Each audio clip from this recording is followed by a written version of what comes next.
The Versace dress felt like liquid gold sliding against my skin. Yet, all the expensive fabric in the world couldn't hide the anxiety that was a living thing inside me. 6 months ago, I was just Sofia Reyes, a face in the crowd bartender at La Rosa, pouring drinks for guys who never bothered to learn my name. Now, here I was in a penthouse bathroom bigger than my old apartment, staring at some stranger looking back from the mirror. This woman draped in diamonds was engaged to one of the most lethal men in Chicago. 10 minutes, Miss Sophia. Marco's voice, the voice of my fiancé's most trusted security guy, sliced through the door. His tone was always polite but steel-edged, a constant reminder that nothing in Dante Salvatore's world happened without careful calculation and iron control. I touched the teardrop diamond swinging from my neck, Dante's gift from the night he proposed. "Every jewel in this world pales beside you," he had whispered, his Italian accent so thick with emotion as he clasped it around my throat. Those same hands, the ones that orchestrated violence I preferred not to acknowledge, had trembled ever so slightly against my skin. "I'll be right out," I called back, smoothing on another layer of the blood-red lipstick Dante favored. The shade made me look paler, more breakable. Maybe that's why he liked it so much. Dante always seemed to treasure my vulnerability, as if it was something precious to protect, or maybe to possess. The marble felt cold beneath my heels as I walked through our bedroom. Our cage, my mind sometimes whispered in the dead of night. The walls were painted a soft cream color.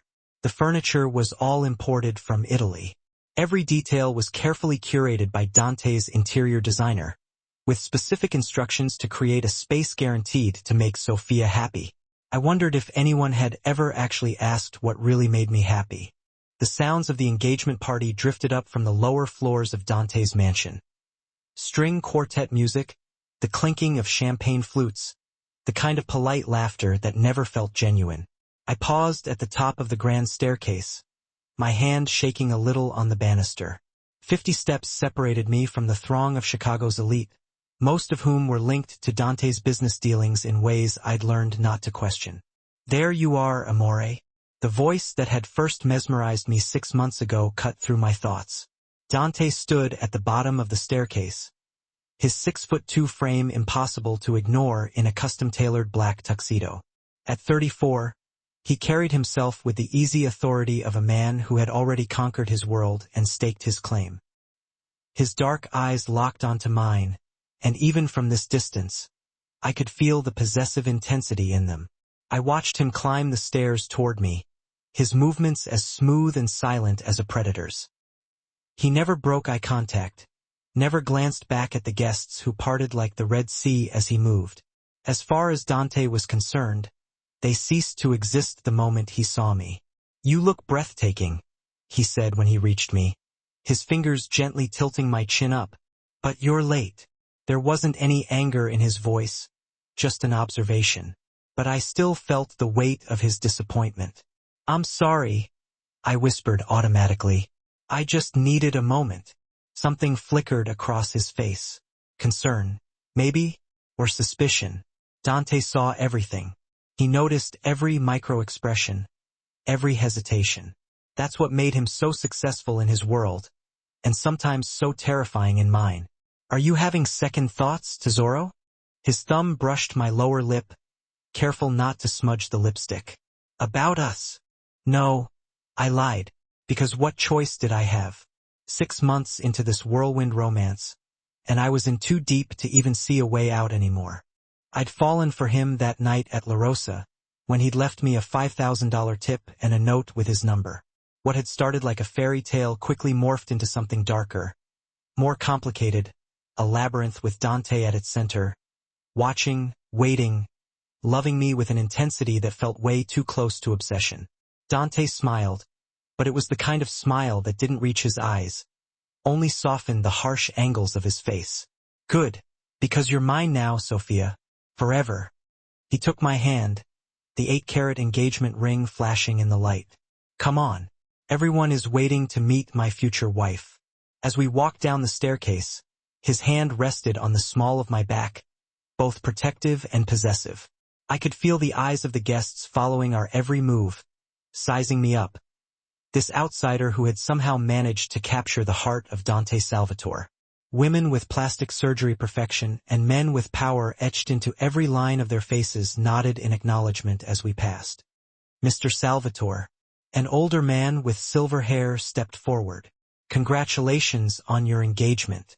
Your father would have been proud to see the Salvatore family continuing its legacy. Dante's grip on my waist tightened almost imperceptibly. Thank you, Counselor Richards. I don't believe you've met my fiancée, Sophia. The man's eyes swept over me with clinical precision. Pleasure, my dear. You've captured quite a prize. I smiled the empty smile I had perfected. The prize is all mine. Dante's lips brushed my temple, his breath warm against my skin. She's modest, he said, but the undercurrent in his voice was unmistakable. I was the prize, the possession, the trophy he had won. We moved through the crowd like royalty, Dante introducing me to people whose names all ran together. Businessmen, politicians, other family heads. All of them speaking in code about ventures and arrangements that I knew meant something completely different than what they sounded like. Sophia, darling. A woman's voice cut through the noise. Gabriella, Dante's sister, appeared, holding 2 champagne flutes. At 30, she was the only member of Dante's inner circle who had shown me any real kindness. You look like you need this, she said, handing me a glass with a knowing smile. Thank you, I murmured, taking a small sip. The bubbles felt like tiny needles on my tongue. Don't worry, she whispered. The first official event is always the worst. It gets easier. Before I could answer, the atmosphere in the room shifted. A wave of tension spread like wildfire. Conversations stopped in mid-sentence. Dante, who had been talking with a group of men near the fireplace, suddenly froze. His entire body went still in a way I'd never seen before, like a predator sensing danger. I followed his gaze to the entrance of the grand hall, where Marco stood with an unexpected guest. A woman. Even from across the room, I could tell she was stunning, tall and willowy, with olive skin and raven-black hair cascading down her back. She wore a form-fitting emerald dress that emphasized the unmistakable curve of her stomach. For maybe 5 months pregnant, I thought. Who is that? I asked Gabriella, my voice barely audible. Gabriella's face had gone white. Valentina Russo, Dante's ex-wife. The words hit me like a physical blow. Ex-wife. In the 6 months I'd shared his bed, his home, his life, Dante had never once mentioned he'd been married before. I need to go, Gabriella said, already heading toward her brother. I stood frozen, champagne glass clutched in my trembling hand as Valentina's eyes scanned the room with calculated precision until they locked onto mine. A small, knowing smile played on her perfect lips. Then she looked past me to where Dante stood and called out in a voice that carried through the silent room. Hello, husband. Aren't you going to greet the mother of your child? The glass slipped from my fingers, shattering on the marble floor. The sound echoed like a gunshot through the hall, but no one even looked. All eyes remained fixed on the triangle that had suddenly formed. Dante, me, and the pregnant woman claiming to carry his child. Dante's face, usually so controlled, so composed, showed something I had never seen before. Fear. Not for himself, I realized with sickening clarity, but for what this moment would do to the perfect world he had constructed, to the future he had planned for us. As security moved toward Valentina, she placed a protective hand over her belly and locked eyes with me again. Has he told you about me, little bartender? About us? Or did he pretend I never existed? Dante was suddenly beside me, his arm around my waist like an iron band. Get her out of here, he ordered Marco. His voice dangerously calm despite the storm I could feel raging beneath the surface. Dante, I whispered. What's happening? Who is she? Nothing for you to worry about, Toro, he said. But his eyes never left Valentina as security began to escort her toward the exit. A desperate woman making desperate claims. But Valentina's laugh echoed through the hall as she was led away. Ask him about Istanbul, Sophia. Ask him why he left me there. Ask him what happened to the first baby. The room spun around me, faces blurring into a kaleidoscope of judgment and curiosity. I could hear whispers starting, the gossip mill already grinding. Dante's fingers dug into my waist, anchoring me to him as if he could physically stop me from processing what I just heard. "I need air," I gasped, pulling away from him. "Sophia." His voice hardened with a warning. "Don't make a scene." But for the first time since I'd met him, I ignored Dante's command. I turned and pushed through the crowd, desperate to escape the suffocating weight of revelations and lies. I heard him call my name again, felt the collective gasp of shock from the guests at my defiance, but I couldn't stop.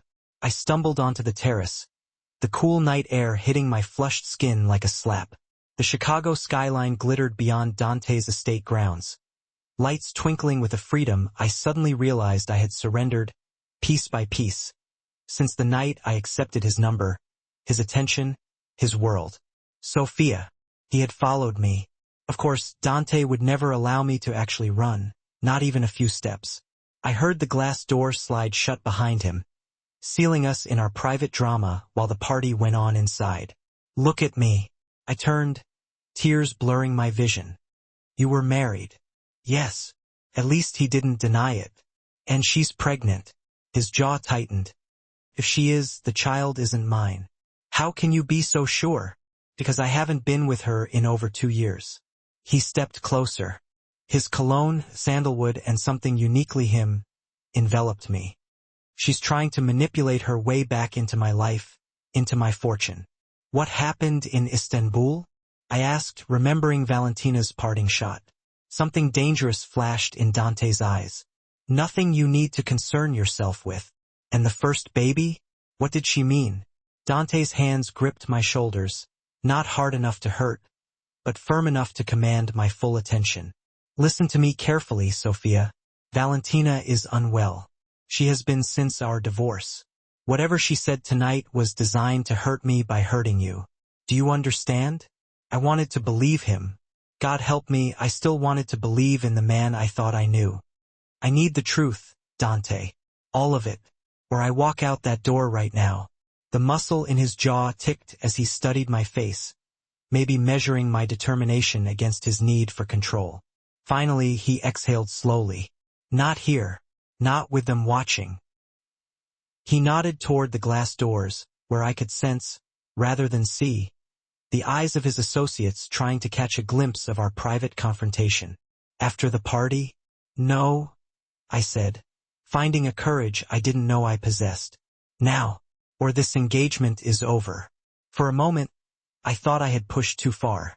The darkness that Dante kept carefully leashed simmered behind his eyes. Then he took my elbow and guided me away from the terrace, down a stone path that led to his private garden, a place none of his guests would dare follow without a direct invitation.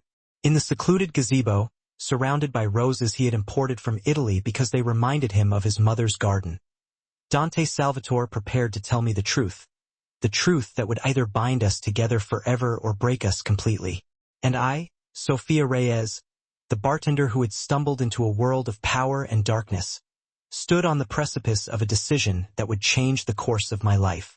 The gazebo lights cast long shadows across Dante's face, accentuating the sharp angles of his cheekbones and jaw. For a moment, he looked like the stranger he really was, a man with secrets I had never bothered to unearth, blinded by the intoxicating rush of our relationship. "Valentina and I met in Milan," he began, his voice low and controlled. "I was expanding the family business into Europe, and her father was a major player in the Italian import market. An arranged marriage," I said, understanding immediately. Dante's eyes flicked to mine, a hint of surprise in them. "Not officially, but effectively, yes. Our union consolidated certain interests, made things easier." The cool night air prickled against my skin as I hugged myself, suddenly feeling the chill despite the warmth of the evening. "You married her for business." "I married her because it was expected." His hands slid into his pockets, a rare gesture of uncertainty from a man who moved through life with absolute conviction. The Salvatores and the Russos had been allies for generations. When her father suggested the match, my father saw the advantages. "And did you love her?" The question slipped out before I could stop it. Something resembling pain flickered across Dante's features. I respected her. We had a good partnership. Not love then, but something else had been there. I could see it in the tightness around his eyes. What happened in Istanbul? I pressed, remembering the accusation that had seemed to sting the most. Dante turned away from me, staring out at the rose garden that stretched beyond the gazebo for several heartbeats. Only the distant sounds of the party and the gentle rustle of leaves filled the space between us. We had been married 3 years, he finally said. Things were strained. Valentina wanted a child. Needed one, she said. An heir for both families. When she got pregnant, it seemed like everything might work out. My stomach twisted. So there was a first baby. Dante's shoulders tensed, the fabric of his expensive tuxedo stretching across his back. Yes. What happened? He turned back to me, and for the first time since I'd known him, Dante looked vulnerable. We went to Istanbul for a business meeting. I had some complicated negotiations that required my personal attention. I asked her not to come, but she insisted, said she was tired of being left behind. I could almost see it. A younger Dante, already powerful but still building his empire, and the beautiful Valentina demanding her place at his side. The meeting went badly. Someone had leaked information about our shipments. Millions were lost. His voice hardened. We were returning to our hotel when our car was attacked.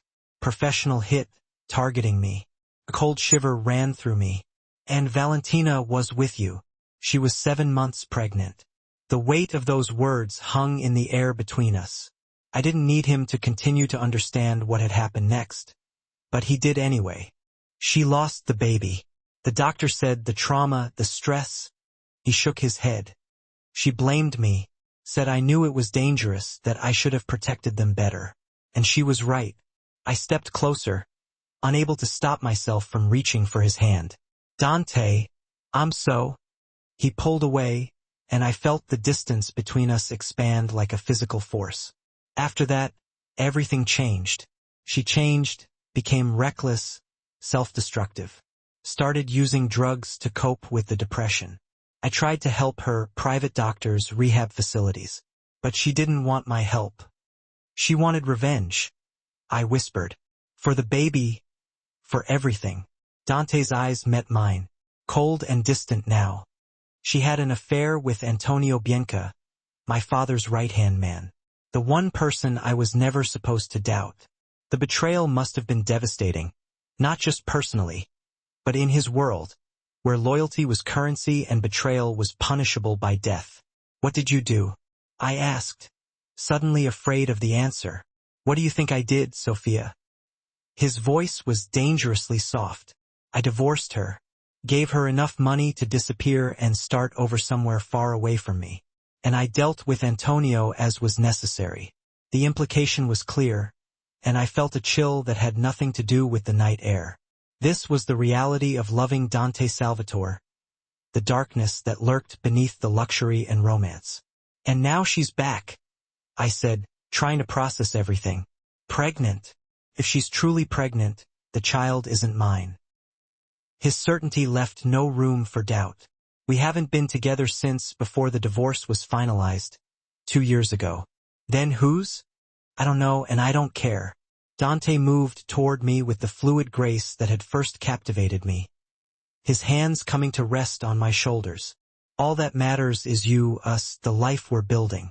I wanted to believe him, but the foundation of that life had just revealed its cracks. You should have told me you were married before, I said, meeting his gaze. You should have trusted me with your past. The past is irrelevant. His fingers tightened slightly. I left it behind me, started fresh the moment I saw you mixing that ridiculous blue cocktail at La Rosa. Despite everything, a small smile tugged at my lips. The blue horizon. You ordered it just to get my attention. And it worked. His thumb traced my jawline. Didn't it? Before I could answer, the sound of heels on stone interrupted us. Gabriella appeared at the entrance to the gazebo, her expression tense. I'm sorry, she said, looking between us. But you need to come back inside. Valentina's making a scene, and Salvatore men are arriving. Dante's entire demeanor changed in an instant. The vulnerable man who had been sharing his past vanished behind the mask of the powerful Mafia boss. I thought Marco removed her. He tried. She created enough of a disturbance that removing her forcefully would have attracted too much attention. And now Vincenzo Russo is here with his men. Her father. Dante's voice was ice. Perfect. My blood ran cold. What does that mean? Dante's eyes met mine, and I saw the calculation behind them. It means this just got complicated. Toro, stay with Gabriella. Don't leave her side. Dante. But he was already striding away, his phone in hand, issuing quiet orders to someone on the other end of the line. I watched as security personnel materialized from various points around the garden, falling into step behind him. Come on, Gabriella said, taking my arm. Let's go somewhere quiet until this blows over. No. I pulled away from her. I need to see what's happening. Sophia, please. Her eyes pleaded with me. My brother gave you an order. For your own protection. I'm not one of his men, Gabriella. I'm supposed to be his wife. The words tasted bitter on my tongue, and I'm tired of being kept in the dark.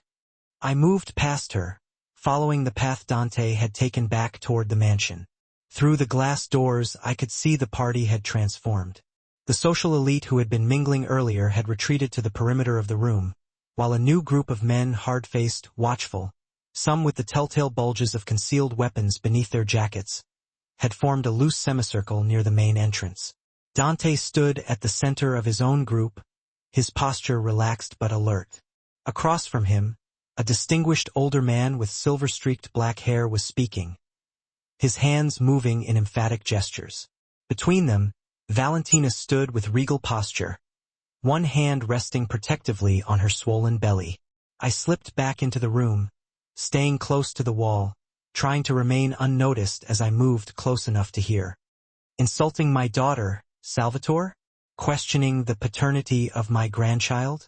Vincenzo Russo's accented English carried across the now silent room.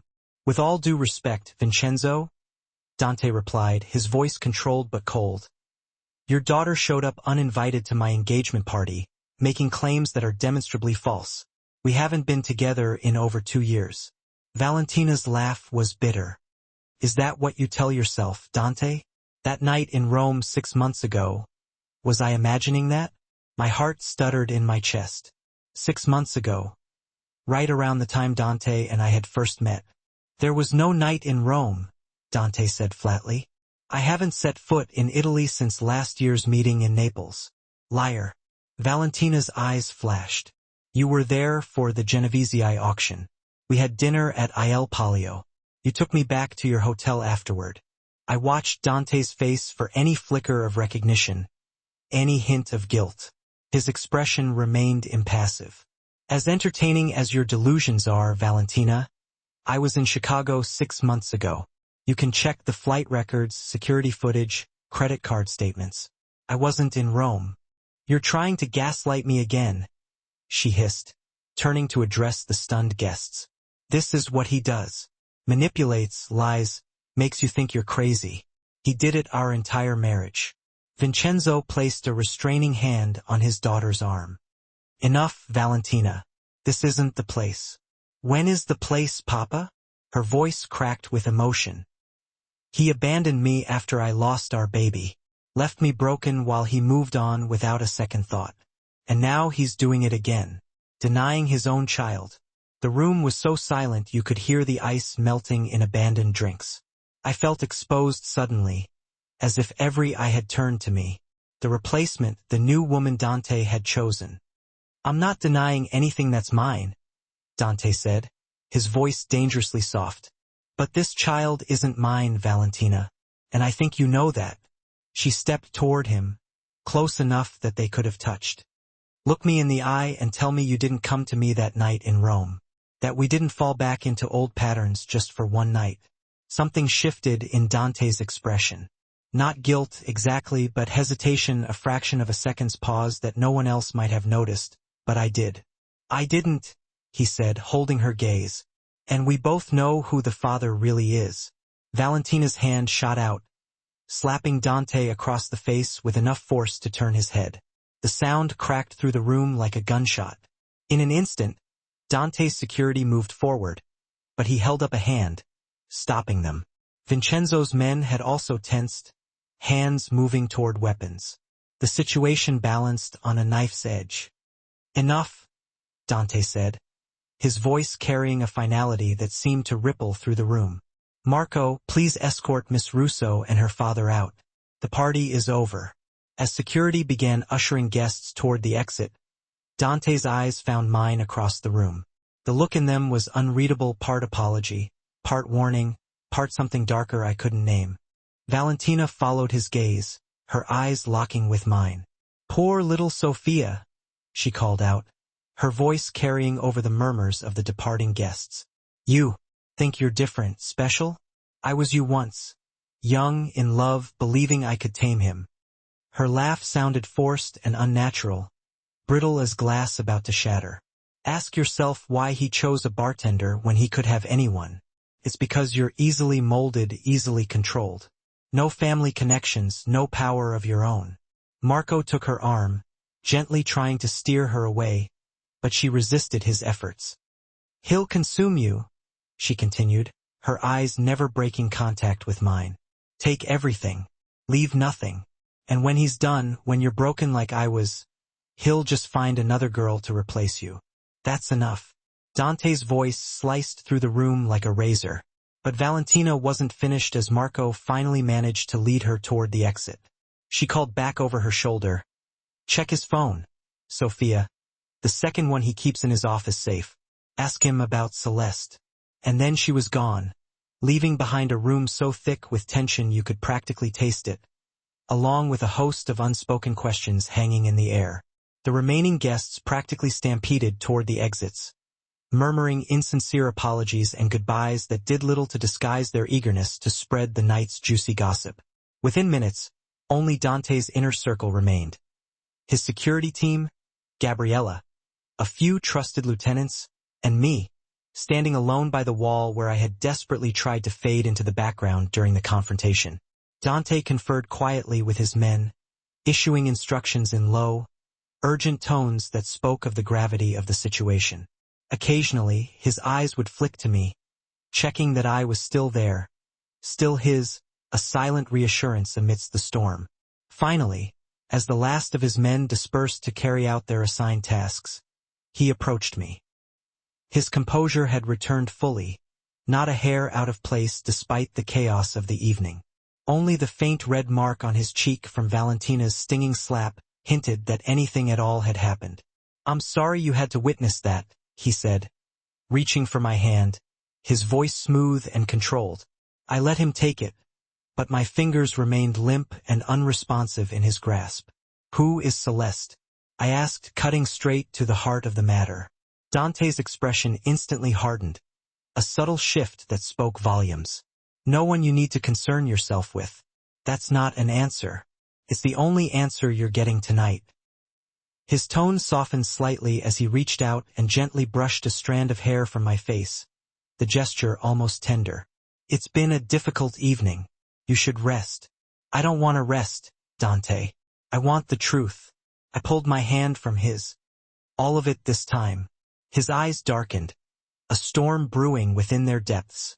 "The truth is that Valentina is unstable and desperate.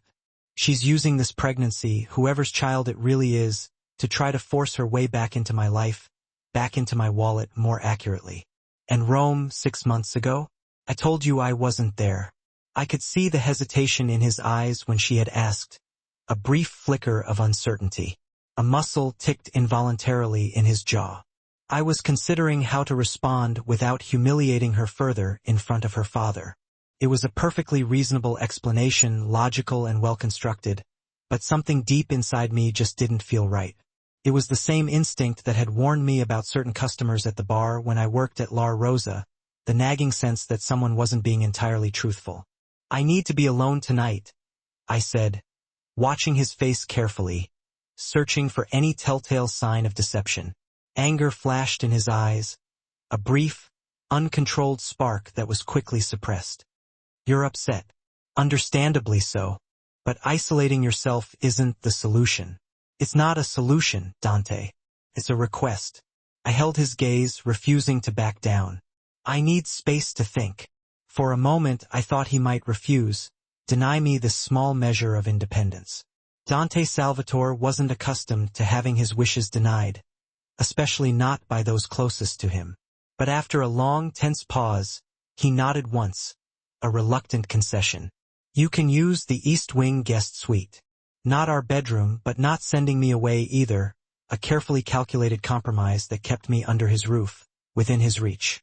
I'll have security positioned in the hallway. I don't need guards watching my door. They're not watching you, Sophia. His voice hardened, leaving no room for argument. They're ensuring no one gets to you.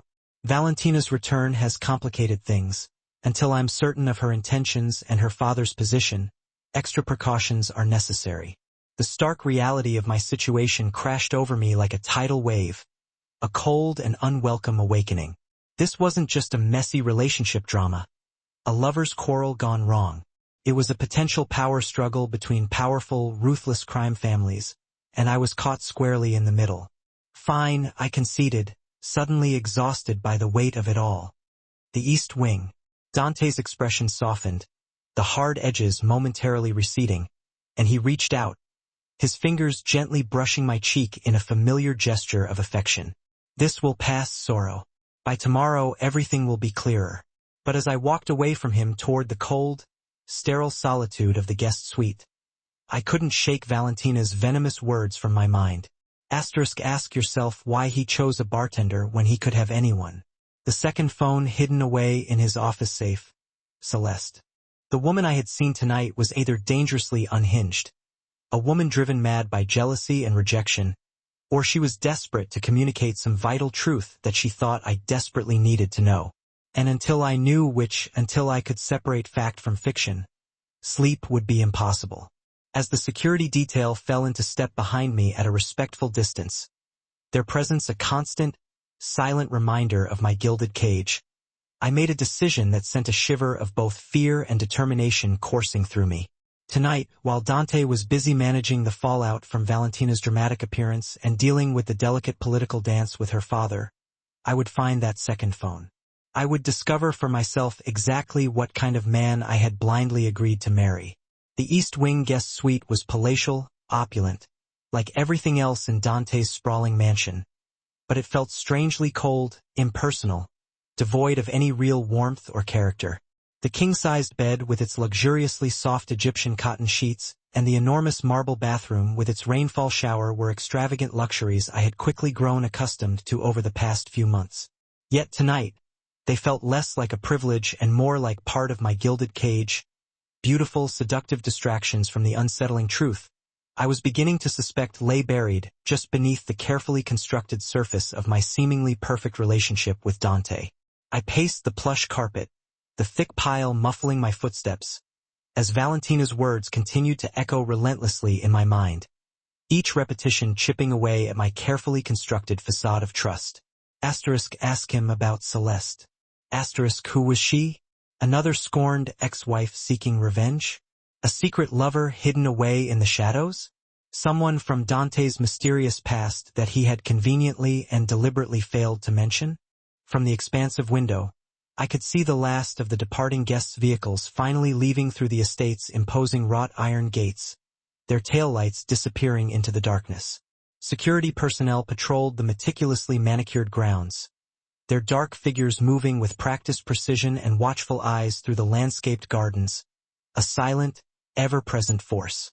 In the circular driveway, Dante stood with Marco and two other men I recognized as his top lieutenants, their heads bent together in serious, hushed conversation, their expressions grim and concerned. I knew I had a limited window of opportunity. Once Dante finished handling the immediate fallout from tonight's potentially disastrous events, he would inevitably come looking for me, eager to explain, to reassure, to regain control of the narrative. If I wanted to find that phone, to uncover the secrets it held, it had to be now, before he had a chance to further manipulate the situation. I cautiously opened the suite door, peering into the hallway, my senses on high alert. As promised, Two security guards stood rigidly at attention, one posted at each end of the long corridor.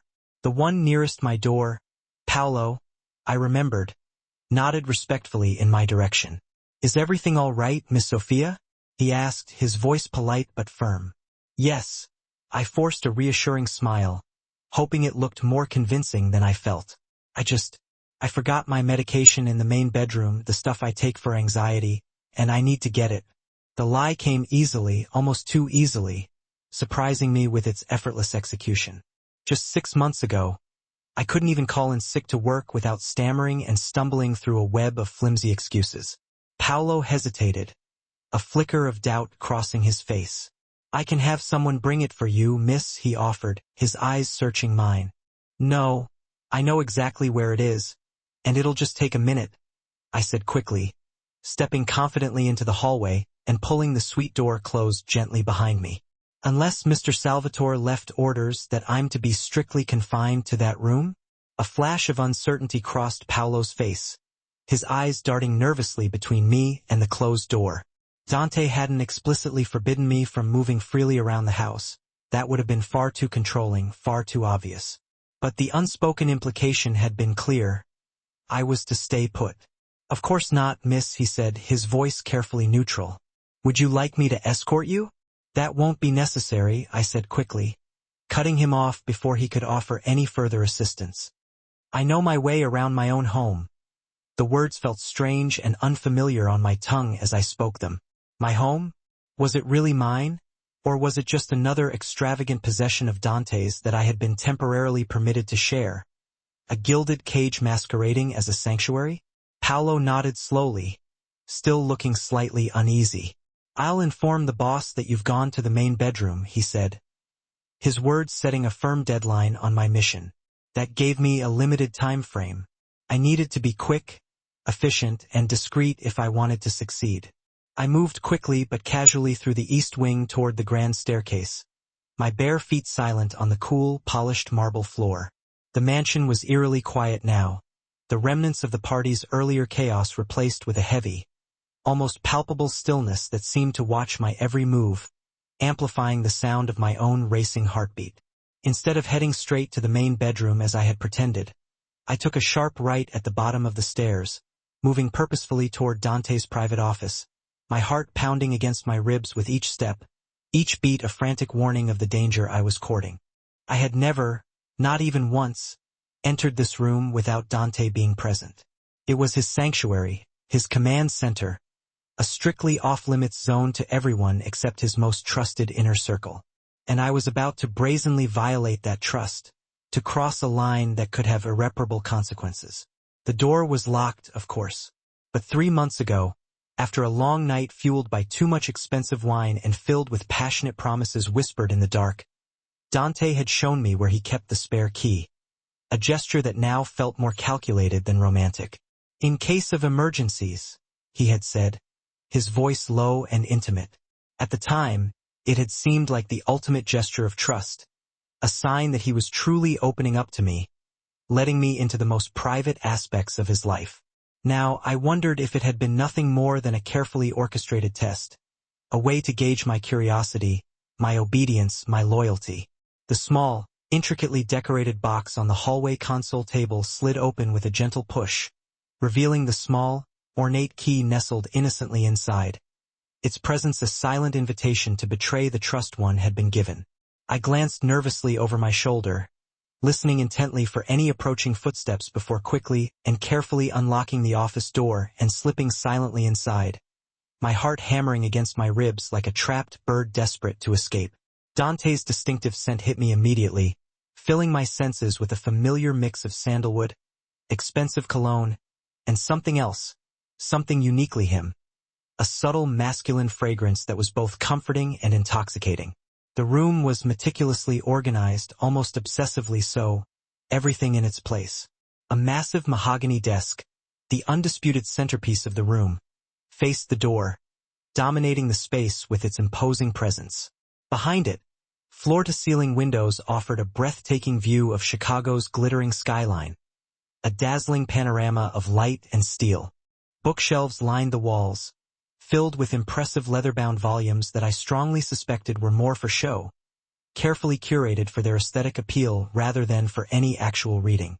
I moved to the desk first, my trembling fingers opening each drawer with agonizing slowness, carefully searching for anything that might offer some answers, some clue to the mystery that had suddenly enveloped my life.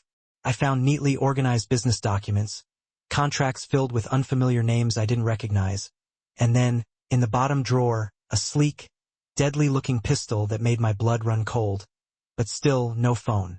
The safe, Valentina had said, her words echoing in my mind like a persistent warning.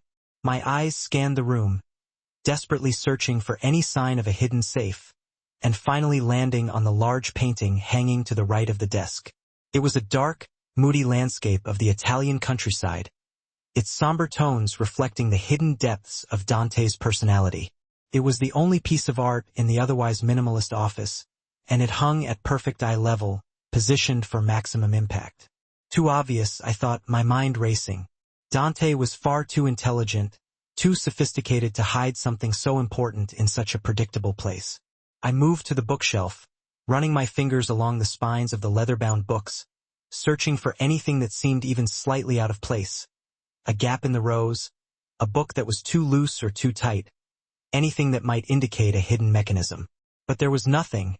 Everything was exactly as it should be, perfectly aligned and meticulously arranged. The wet bar in the corner was equally unhelpful, offering nothing but an array of expensive liquors and crystal glasses, and the small seating area by the window provided no clues, just a comfortable space for quiet contemplation. Time was rapidly running out. Paolo would have notified Dante by now that I had left the guest suite, and my continued absence from the main bedroom would soon raise serious questions, triggering his suspicions and potentially jeopardizing my entire plan. In desperation, I returned to the desk, dropping to my knees to examine it more closely, running my hands along its smooth surface, searching for anything I might have missed. That's when I finally noticed it. A slight difference in the wood grain on one side of the knee space, a subtle irregularity that was almost imperceptible to the naked eye. I pressed my fingers against it, feeling a small, almost imperceptible depression that yielded slightly under pressure. With a soft click, a hidden panel swung silently open, revealing a small, high-tech digital safe concealed within the desk. My hand shook uncontrollably as I stared at the keypad, the realization of how close I was to the truth sending a surge of adrenaline through my veins. What would Dante use as a code? A birthday? An anniversary? Something sentimental? Too predictable. His birthday? Too obvious, too easy to guess. I tried the date his father had died, a day I knew had shaped him profoundly, leaving an indelible mark on his life. But the safe remained stubbornly locked. Nothing. Then I remembered something Gabriella had casually mentioned once, about their mother's birthday being Dante's lucky number. A seemingly insignificant detail that now suddenly felt incredibly important. I entered the date, 0517, the 5th month, the 17th day. The safe beeped once, a short, electronic confirmation, and the door swung silently open, revealing its carefully concealed contents. Inside lay several items, neatly arranged and meticulously organized. A thick stack of cash in various currencies, American dollars, euros, British pounds. A small velvet pouch that clinked softly with the unmistakable sound of diamonds, their brilliance hidden within the dark fabric. A passport that I strongly suspected wasn't issued by any legitimate government agency, a forged document designed for clandestine travel. And then, my heart lurched violently in my chest, stopping almost completely, as I saw it. A sleek, black smartphone, its dark surface gleaming ominously in the dim light. I reached for it with trembling fingers, my hand shaking so badly I could barely grasp it. I pressed the power button, desperately hoping to unlock its secrets, to finally uncover the truth. But the screen remained stubbornly dark, unresponsive to my touch. Dead battery or deliberately turned off for security reasons, I couldn't be sure. I had no way to charge it here, and no time to search for a charger. As I debated what to do, whether to risk taking the phone with me or to leave it behind, my fingers brushed against something else in the safe, something small and rectangular. A small, unassuming leather notebook, its surface worn and softened with age. I pulled it out, flipping it open to find pages filled with handwritten notes in Dante's precise, elegant script. Most of the entries were written in Italian, which I couldn't read, but some names jumped out at me, familiar names from Dante's world. Business contacts, powerful politicians, rival family members, the key players in his dangerous game. And then, there on the last used page, scrawled in ink as black as sin, the name I had been dreading to see. Celeste. Followed by the cryptic notation. *3 RD Tuesday, 8 p.m. M. Lake House. My blood ran cold, the temperature dropping several degrees in an instant. The lake house was Dante's private retreat, a secluded property located an hour outside the city, a place where we had spent several romantic weekends together, hidden away from the world. He had told me he only used it when he needed to escape the pressures of his life, to reconnect with me in a peaceful and intimate setting. But this entry suggested otherwise, hinting at secret meetings and clandestine affairs. The third Tuesday of the current month had been just last week, a night that Dante had claimed he was in Detroit on urgent business. I quickly and carefully took a photograph of the page with my phone, capturing the damning evidence before it disappeared. Then I meticulously replaced the notebook exactly as I had found it, ensuring that everything was in its original position, leaving no trace of my intrusion. The black phone went back into the safe as well, though every fiber of my being screamed at me to take it, to smuggle it out of the room and unlock its secrets, no matter the cost. I had just closed the safe and was carefully sliding the hidden panel back into place when I heard it, the unmistakable sound of the office door handle turning, the metallic click sending a jolt of pure, unadulterated fear through my body. I froze, every muscle tense, my heart pounding wildly in my throat, threatening to suffocate me.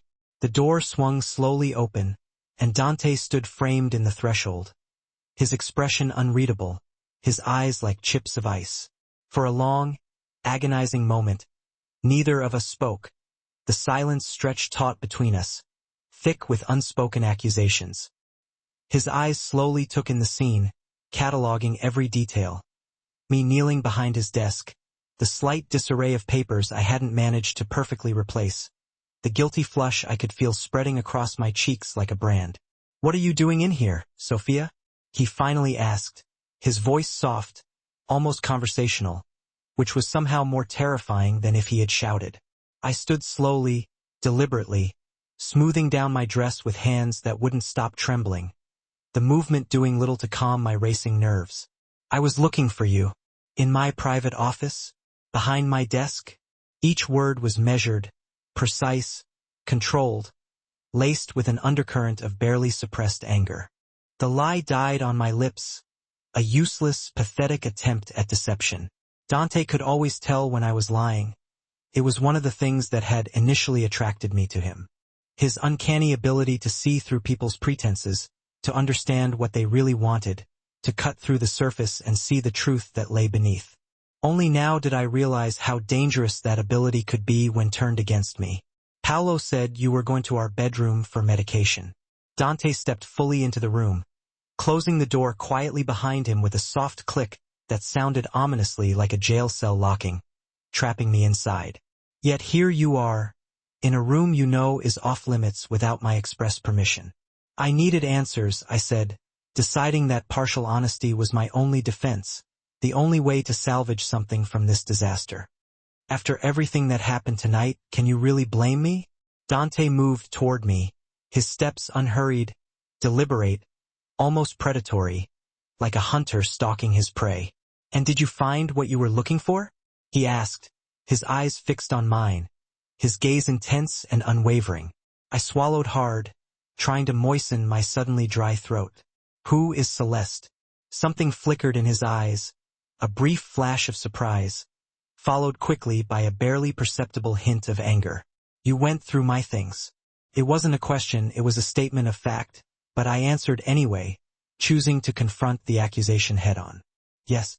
He stopped directly in front of me, so close that I could smell his cologne, feel the heat radiating from his body, the intensity of his presence almost overwhelming. That was a mistake to sorrow. So was lying to me, I met his gaze, refusing to be intimidated despite the fear coursing through my veins, threatening to paralyze me. You told me you were in Detroit last Tuesday. But you were at the lake house, weren't you? With her. Dante's expression gave absolutely nothing away, his face a carefully constructed mask of indifference. You shouldn't believe everything Valentina says, he said, his voice smooth and unconcerned. She's trying to come between us. I didn't get this from Valentina, Dante, I said, holding my ground. I found it in your notebook. I held up my phone, showing him the photograph I'd taken of the damning page, his handwriting, his carefully scheduled meeting. Who is she? Dante. For a long moment, he simply stared at me, his dark eyes unreadable, the depths of his thoughts hidden behind a carefully constructed facade.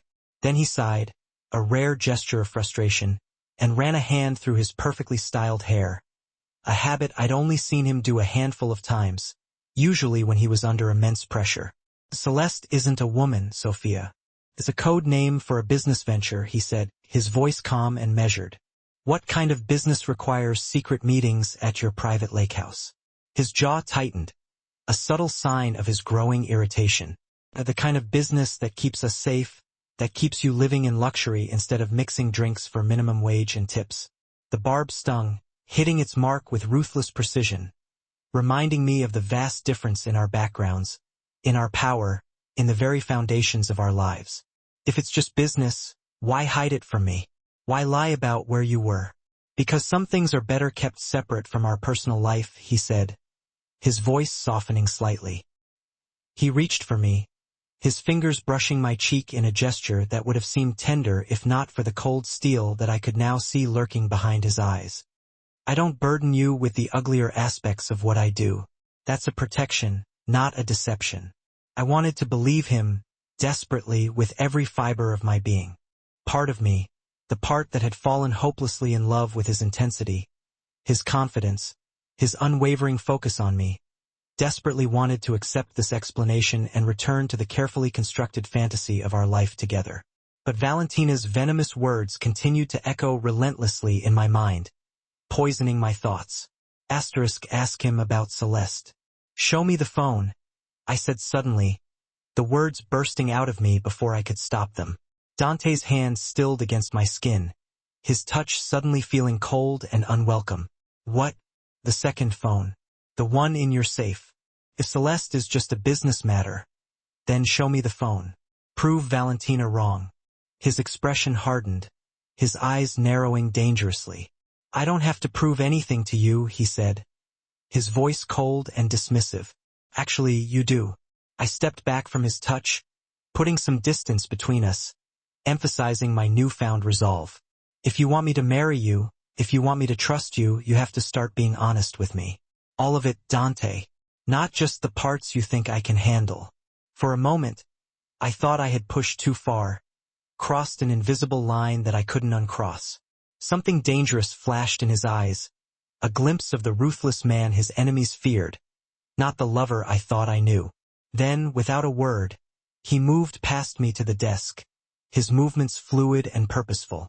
I watched, holding my breath, as he pressed the hidden panel, entered the code with practiced ease, and opened the safe, revealing its contents once more.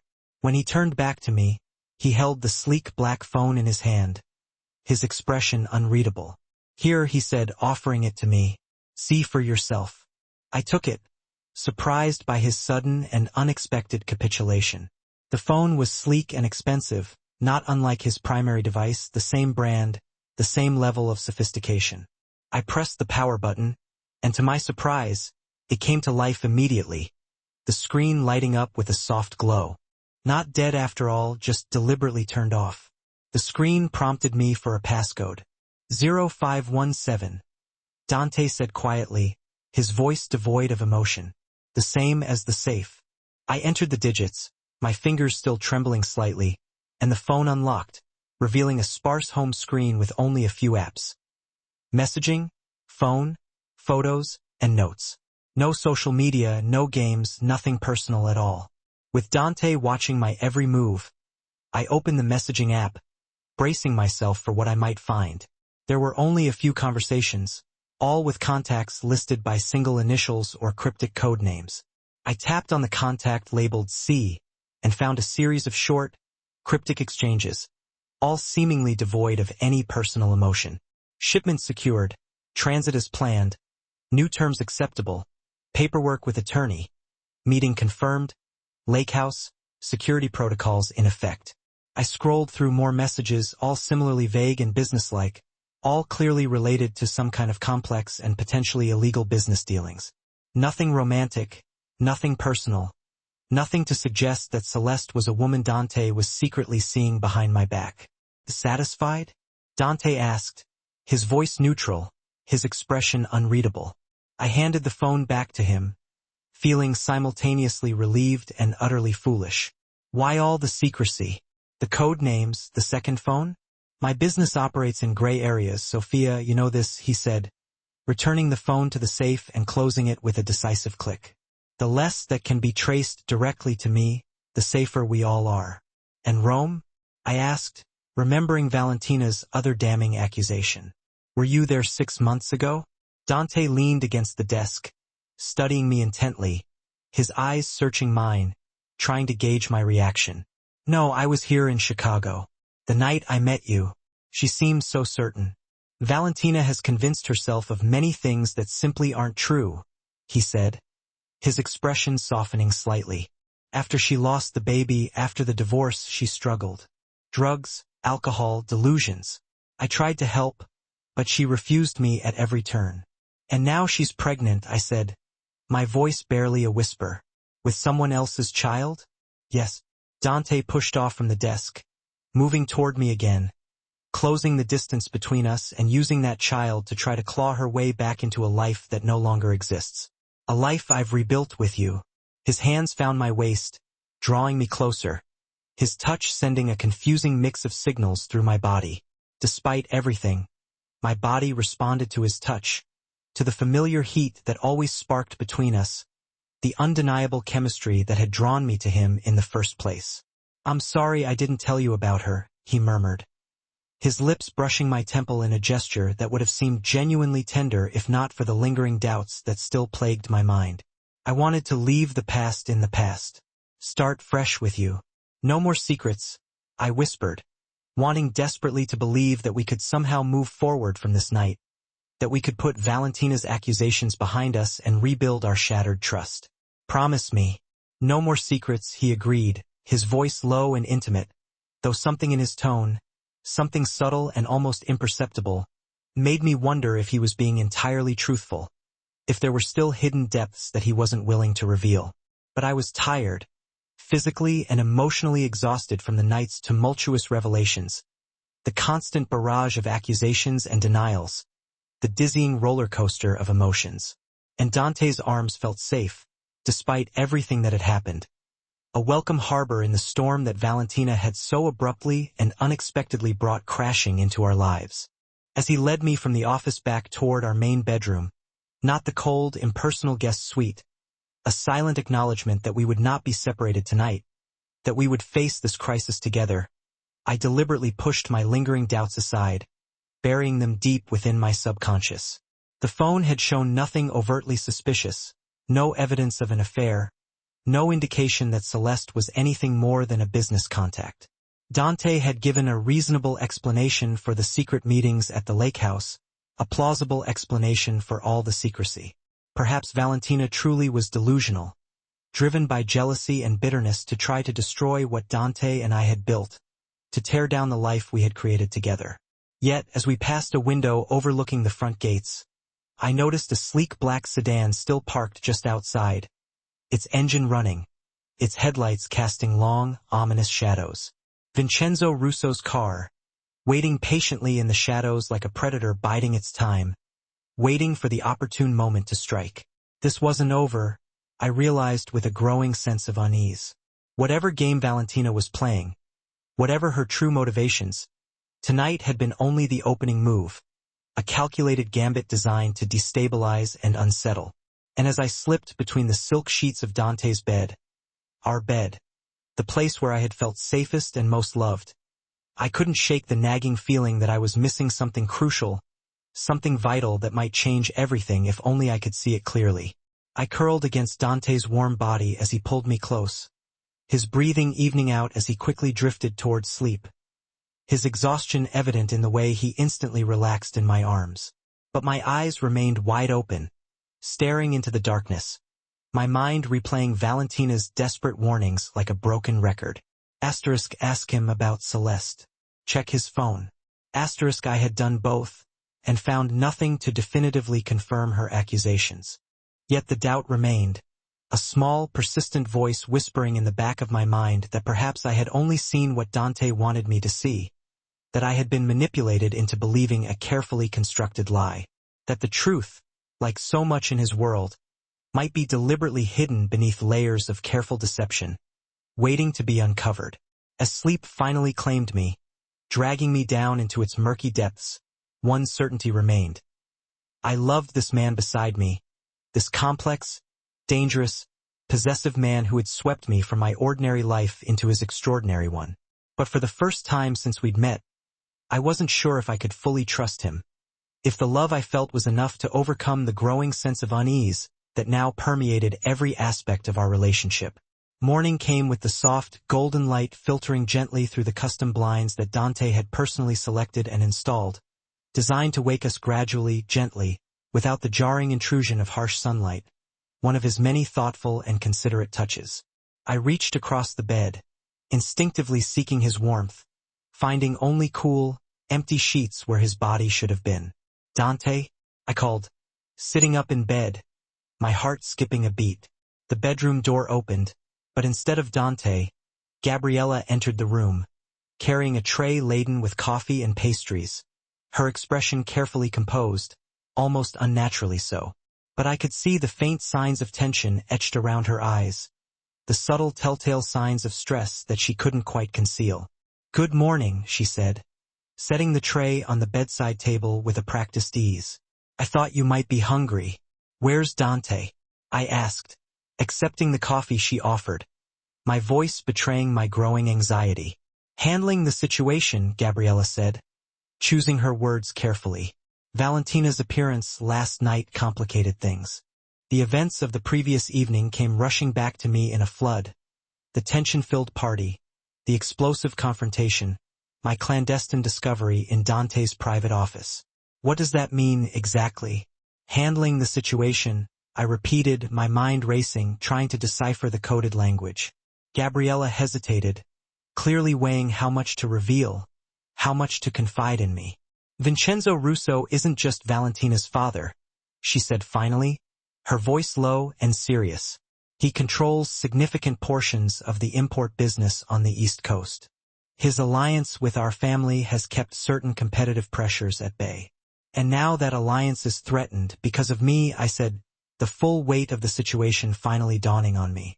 "Not because of you," Gabriella said quickly, her eyes meeting mine with genuine concern. "Because Valentina can't accept that Dante has moved on, that he's happy." I took a slow sip of coffee, buying myself some time to organize my scattered thoughts, to process the implications of what Gabriella was telling me. "Am I in danger?" I asked, the question hanging heavily in the air between us, freighted with unspoken fears and anxieties. In the months since I had entered Dante's world, I had deliberately maintained a careful distance from the harsh realities of his business, choosing to remain blissfully ignorant of the darker aspects of his life. I knew in an abstract way what the Salvatore family was involved in, the extent of their power and influence, but I had never directly confronted the violence that lurked just beneath the surface of their carefully constructed empire. "Dante would never let anything happen to you," Gabriella said finally, her voice firm and reassuring. "You're under his protection." "But that's not a guarantee," I noted. "That doesn't answer my question." She sighed heavily. "Valentina is unstable, unpredictable, and she blames you for stealing what she thinks should still be hers. But Dante said they've been divorced for 2 years. Surely, she's moved on by now, right? It's not that simple." Gabriella's eyes locked with mine, serious and knowing. "In our world, marriages aren't just about love and companionship. They're about alliances, power, and the continuation of family bloodlines." Gabriella paused, letting the weight of her words sink in. Dante was, and is, the heir to the Salvatore Empire. By marrying him, Valentina cemented her family's position and secured her own future, too. When he divorced her, he took all of that security away. I finished the thought. And now she wants it all back. Yes, Gabriella confirmed with a nod. And a child, a Salvatore heir, would dramatically strengthen her claim to that security and prestige. I set my coffee down, my appetite gone, my stomach twisting with anxiety. But Dante says the baby isn't his. It doesn't matter what's true, Gabriella stated flatly. It matters what people believe. Gabriella's voice had taken on a sharp edge, a tone I rarely heard from her. A tone that made me sit up and pay attention. Perception is reality in our world, Sophia. If enough people believe Valentina's story, then Dante's position is weakened, no matter the truth.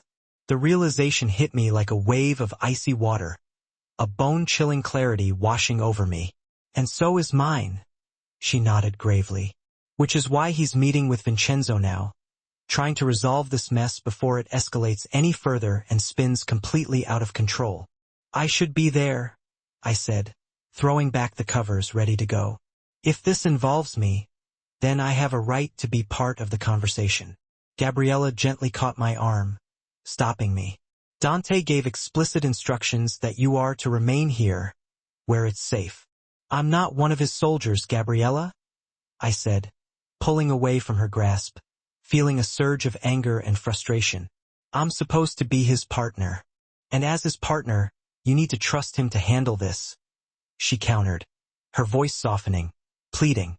Please, Sophia, don't make this more difficult than it already is. Just stay put for now. I wanted to argue, to demand my rightful place at Dante's side. But something in Gabriella's expression stopped me in my tracks. Fear, I realized with a jolt. Not for herself, but for me. What aren't you telling me? I asked quietly, my voice barely a whisper. She looked away, avoiding my gaze, her fingers fidgeting nervously with the hem of her blouse. Valentina tried to kill herself after the divorce. I stared at her in shock, unable to speak. When that didn't bring Dante back, she continued, her voice strained. She tried to have him killed. The revelation hit me like a physical blow, knocking the wind out of me. What? She hired a hitman, Gabriella explained. A real amateur, thankfully.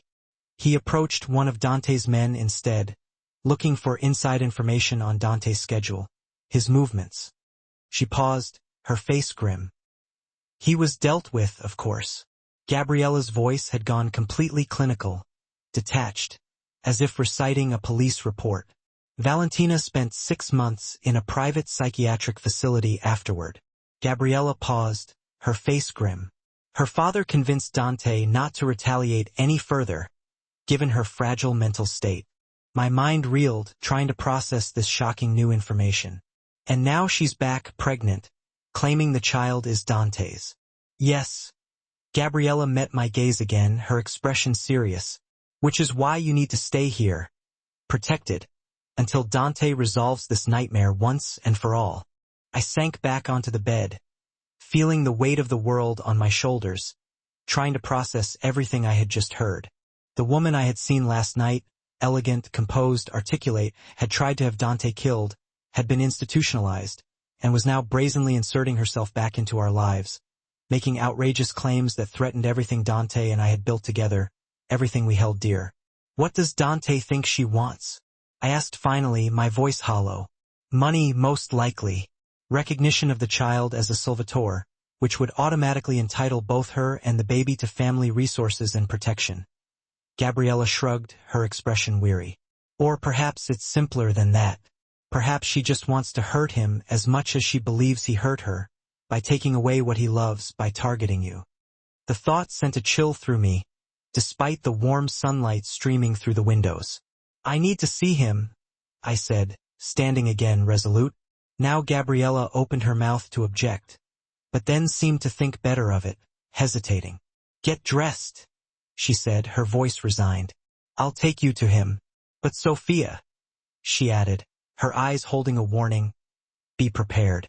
This side of our world, It's nothing like the charity galas and society parties you've seen so far. I nodded, understanding what she wasn't saying, knowing that I was about to step fully into the darkness that Dante had tried so desperately to shield me from.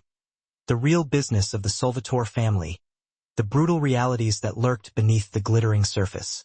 Once I crossed that threshold, there would be no going back to blissful ignorance, no pretending that I didn't know what I now knew. As I dressed in a simple black sheath dress, armor of a sort, I wondered if this was what Valentina had meant, if this was how it had started for her, too. Being drawn deeper and deeper into Dante's world until she couldn't distinguish where he ended and she began, until his enemies became hers. His darkness seeped into her very soul. But I wasn't Valentina, I told myself fiercely. And as I followed Gabriella through the mansion toward whatever confrontation awaited, I promised myself I never would be.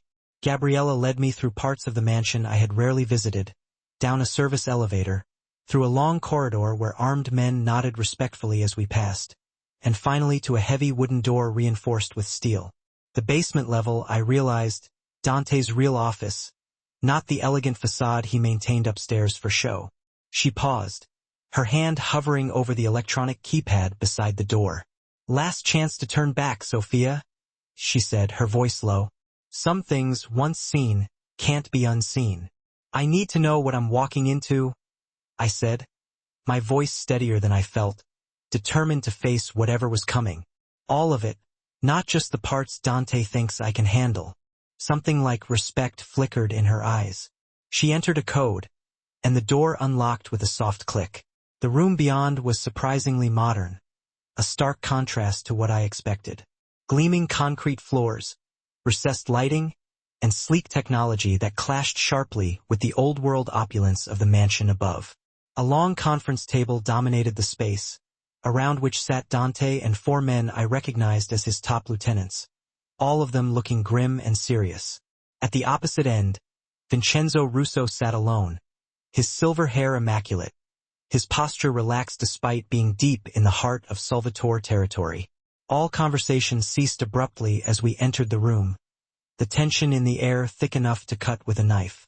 Dante's eyes locked with mine, a storm brewing in their dark depths, a mix of anger, frustration, and something else I couldn't quite decipher. "Sophia." My name on his lips was both a question and a warning, a silent plea for me to leave, to go back upstairs. "You shouldn't be here." "I think she absolutely should." Vincenzo's voice cut through the silence, his aristocratic Italian lilt somehow making the threat he represented even more menacing. "After all, she is central to our discussion, wouldn't you agree?" Dante's jaw tightened, a muscle ticking in his cheek, but he didn't contradict the older man. "Gabriella, you were instructed to keep Sophia upstairs," he said, his voice tight with controlled anger. "She deserves to hear this," Gabriella said, her hand squeezing mine briefly before she took a seat beside one of Dante's men, offering me a silent apology. I remained standing, suddenly acutely aware of how out of place I looked, a bartender from the wrong side of town, surrounded by people who had been born into this world of power and danger, people who understood the rules of this deadly game. "Please sit." Vincenzo gestured to an empty chair beside Dante, his eyes never leaving mine. "We were just discussing terms." "Terms for what?" I asked, moving to the indicated seat, my voice steady despite the turmoil raging inside me. Dante's hand found mine beneath the table, his grip almost painful in its intensity, a warning to let him handle this, or perhaps a desperate attempt at reassurance. I couldn't tell. "Compensation," Vincenzo replied smoothly, his voice dripping with false civility. "For my daughter's distress." "Extortion," Dante corrected, his voice cold and hard as ice. "Based on lies." Vincenzo spread his hands in a conciliatory gesture, his expression unreadable. "Whether you believe Valentina's claims about the child's paternity is irrelevant.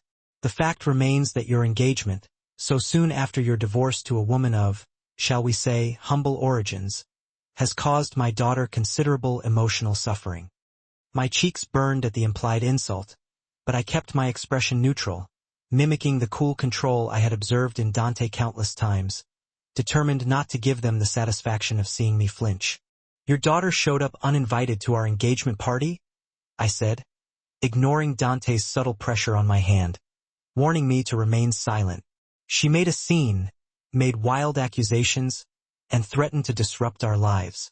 If anyone deserves compensation for emotional distress, it's us."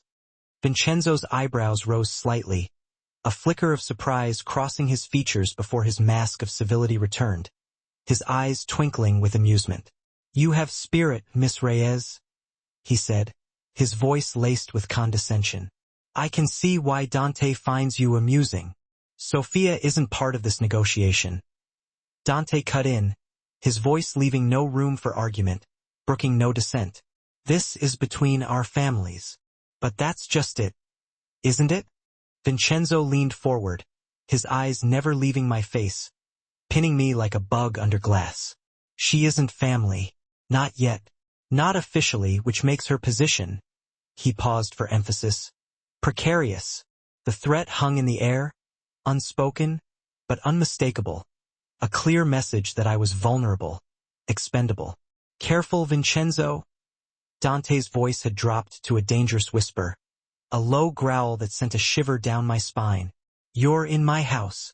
The older man smiled, unfazed by Dante's anger, his eyes glinting with malice. "And you're endangering a 20-year alliance over a bartender. Is she worth it, I wonder?" Before Dante could respond, I leaned forward, meeting Vincenzo's gaze directly, refusing to be intimidated. "What does Valentina really want? Because if it's money, name your price and let's end this ridiculous circus. End it now." I squeezed Dante's hand under the table, offering him silent support. "But if it's Dante," I said, my voice firm, "she can't have him." A look of genuine amusement crossed Vincenzo's face, his eyes crinkling at the corners. "Forthright. Refreshing," he chuckled, clearly enjoying the spectacle. He turned to Dante, a glint of something akin to admiration in his eyes. "You found yourself a lioness, Salvatore. I hope you know how to control her." "Nobody controls me," I said, my patience wearing thin, my anger simmering just beneath the surface. "Not Dante, and certainly not you or your daughter. So what will it take for this to be over? What is your final offer?" Vincenzo studied me for a long moment, his expression thoughtful, then sighed heavily, as if resigned. $10 million transferred to an offshore account. Acknowledgement of the child as a Salvatore, with all the rights and protections that entails. And a public statement from Dante expressing regret for the hasty nature of your engagement, which has clearly caused distress to his former wife. "Absolutely not." Dante's voice was ice, his anger barely contained. "I won't claim a child that isn't mine. I won't apologize for loving Sophia, and I sure as hell won't pay Valentina for her delusions." "Then perhaps we are at an impasse." Vincenzo stood, smoothly buttoning his immaculate suit jacket, his expression indifferent. "A shame," he added, his eyes glinting. "Wars have started over less." "Wait." I placed a restraining hand on Dante's arm as he made to rise, trying to buy us some time, trying to think of a way out of this mess. "What proof does Valentina have that the baby is Dante's? What evidence can she provide?" Vincenzo's eyes glittered, his lips curving into a knowing smile. "She claims they were together in Rome 6 months ago. A night of reconciliation, shall we say. The timing aligns perfectly with her pregnancy."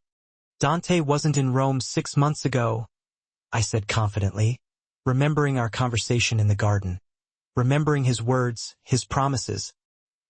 "He was here in Chicago the night we met." "So he says." Vincenzo shrugged dismissively. "Yet my daughter describes in great detail their dinner at Il Palio, their romantic walk along the Tiber River, their return to his hotel suite at the St. Regis.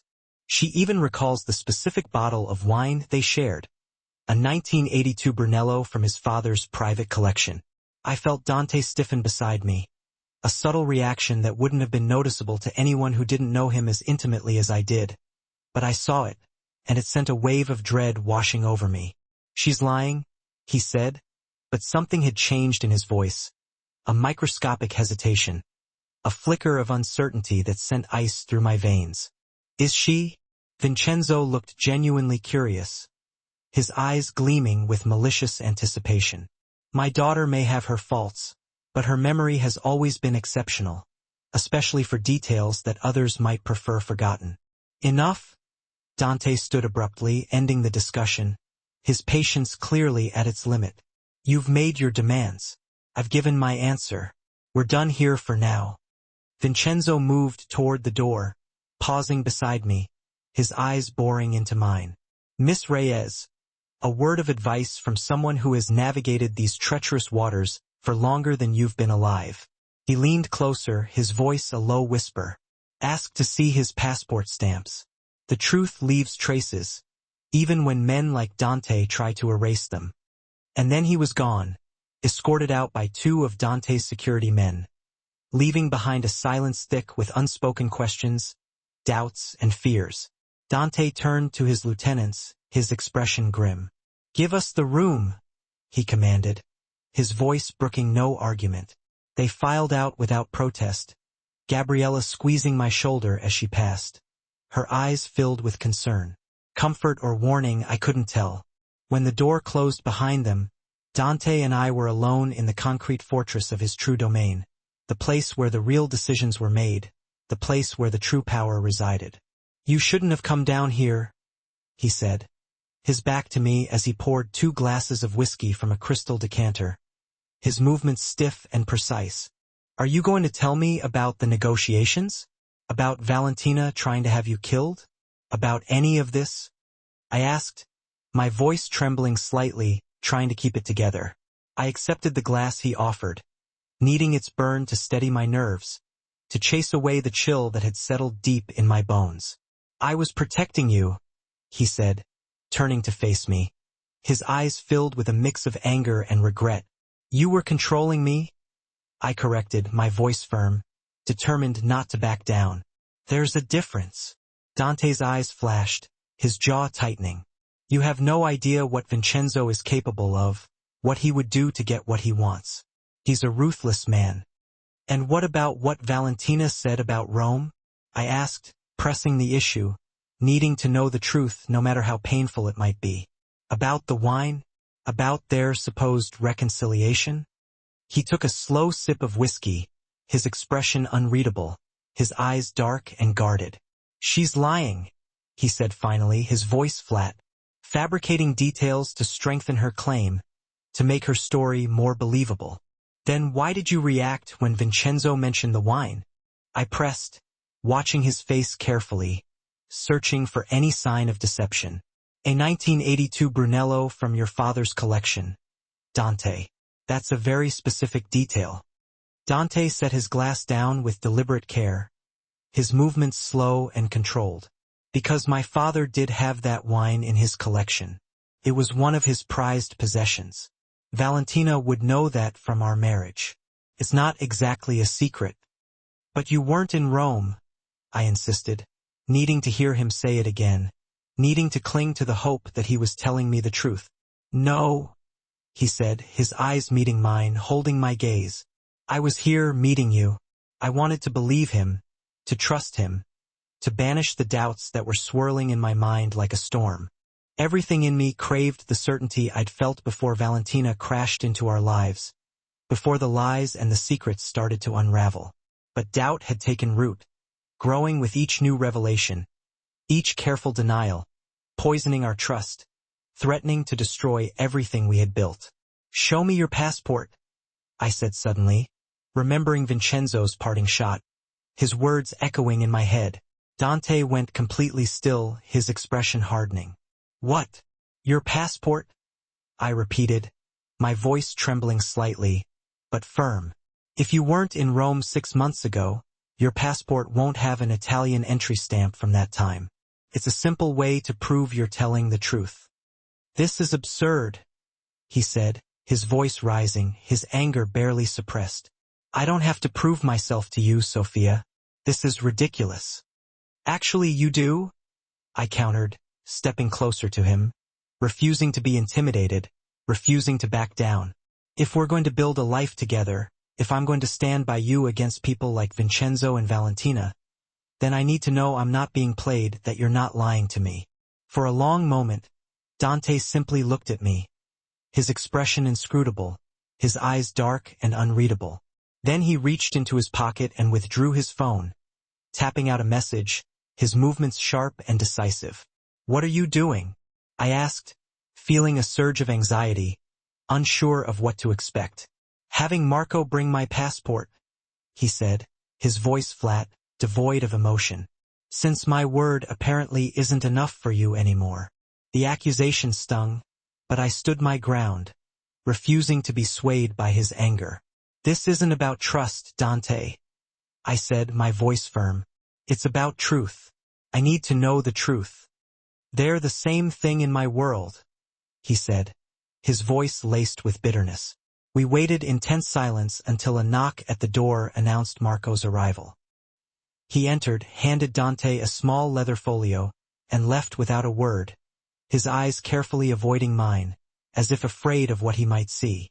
Dante placed the passport on the conference table between us, his expression daring me to proceed. "Go ahead," he said, his voice cold and hard. "Satisfy your curiosity. Dig for the dirt, find the lies." With hands that weren't quite steady, I opened the passport, flipping through pages of entry and exit stamps from various countries, searching for the truth, dreading what I might find. I found the section covering 6 months ago and examined it carefully, scrutinizing each stamp, each date, each detail. No Italian entry stamps for the week Valentina claimed they were together. No evidence that he had been in Rome at all. Relief flooded through me, washing away the doubt, the fear, the uncertainty, replaced immediately by a wave of shame for having doubted him, for having questioned his integrity. "I'm sorry," I said, my voice filled with remorse. "I shouldn't have." "No," he cut me off, his voice sharp. "You shouldn't have." He took the passport back, tucking it into his jacket, his movements stiff. "Is there anything else you'd like me to prove? Bank statements? Security footage? Or is my innocence finally established to your satisfaction?" "Sophia?" I reached for his hand, wanting to apologize, wanting to erase the tension between us. But he pulled away, his eyes dark with anger. "You don't understand what you've done," he said, his voice dangerously quiet, his words cutting like shards of glass. "By coming down here, by questioning me in front of Vincenzo, you've undermined my authority, shown weakness at the worst possible moment. You've given him ammunition to use against me." "I wasn't trying to undermine you," I protested, my voice rising, feeling a surge of anger at his unfair accusation. "I was trying to stand with you, to support you. I thought that's what partners did. In my world, appearances matter," he said, his voice hard, unforgiving. "Respect matters, control matters. You just jeopardized all of that." His eyes burned into mine, accusing, judgmental. "I've spent years building what I have, Sophia," he continued, his voice filled with bitterness. "Creating a life, a legacy, a future that I wanted to share with you. And in one night, you've put all of that at risk." The unfairness of his accusation ignited my anger, pushing me to my breaking point. "I put it at risk?" I shot back, my voice shaking with emotion. "Not Valentina showing up making wild claims about your child? Not you hiding your marriage from me? Not the fact that you've kept me in a bubble, shielded from the reality of your life, your business, your past?" "I was protecting you," he insisted, his voice rising. "You were protecting yourself," I countered, my voice dripping with sarcasm. "Keeping me ignorant, compliant, dependent on you for everything, even information about the man I'm supposed to marry." Dante's expression hardened into something I barely recognized. A cold, ruthless mask that sent a shiver down my spine. "Is that what you think of me?" he asked, his voice dangerously quiet. "That I've been manipulating you, controlling you? I don't know what to think anymore," I said, sinking into a chair, feeling suddenly exhausted, drained of all emotion. "I thought I knew you. I thought what we had was real. But ever since Valentina appeared, It's like I'm seeing a different version of you. A version that keeps secrets, that calculates every move, that views me as something to be managed rather than loved. For a moment, something like pain flashed across his features, a flicker of vulnerability that surprised me. Then it was gone, replaced by the cool mask he presented to the world, the impenetrable facade that kept everyone at arm's length.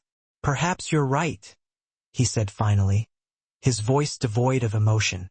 "Perhaps I have kept too much from you, tried too hard to preserve the life we were building by keeping it separate from this." He gestured to the room around us, to the concrete fortress where the real business of the Salvatore family transpired, the dark underbelly of their empire. "I don't need protection from the truth, Dante," I said, my voice pleading. "I need honesty, complete honesty, nothing less." He studied me for a long moment, his eyes searching mine, trying to gauge my sincerity, then nodded slowly, his expression resigned. "All right," he said, his voice low. "Complete honesty." He took a deep breath, as if preparing himself for something unpleasant. "I was in Rome 6 months ago." The words hit me like a physical blow, knocking the wind out of me, confirming my worst fears. "What?" I gasped, reeling from the impact. "Not for the reasons Valentina claims," he added quickly, rushing to explain. "I was there for a meeting with the Genovese family. A business arrangement that needed to be handled personally, face to face." "But your passport?" I stammered, my mind racing, trying to reconcile his words with the evidence I had just seen. "I have multiple passports, Sophia," he said, his voice flat. "Multiple identities. In my business, it's a necessity. It's how I protect myself and my family." My mind reeled with the implications, the layers of deception, the extent to which he had kept me in the dark. "So you lied to me about Rome," I said, my voice trembling with anger and betrayal. "About being in Chicago the night we met." "No." He moved toward me, his expression intense, pleading for me to believe him. "I flew back from Rome the day before I came to La Roa. I was in Chicago when I met you. That part is true, I swear. But the rest, about not seeing Valentina." Dante's jaw tightened, his eyes clouding with anger and regret. "I did see her in Rome." "How?" I asked, barely able to get the words out, dreading his answer. "I still don't know," he said, his voice strained. "She found me, showed up at my hotel claiming she wanted to talk, to find closure, to say goodbye." "And did you talk?" I asked, my voice barely a whisper, my heart pounding in my chest.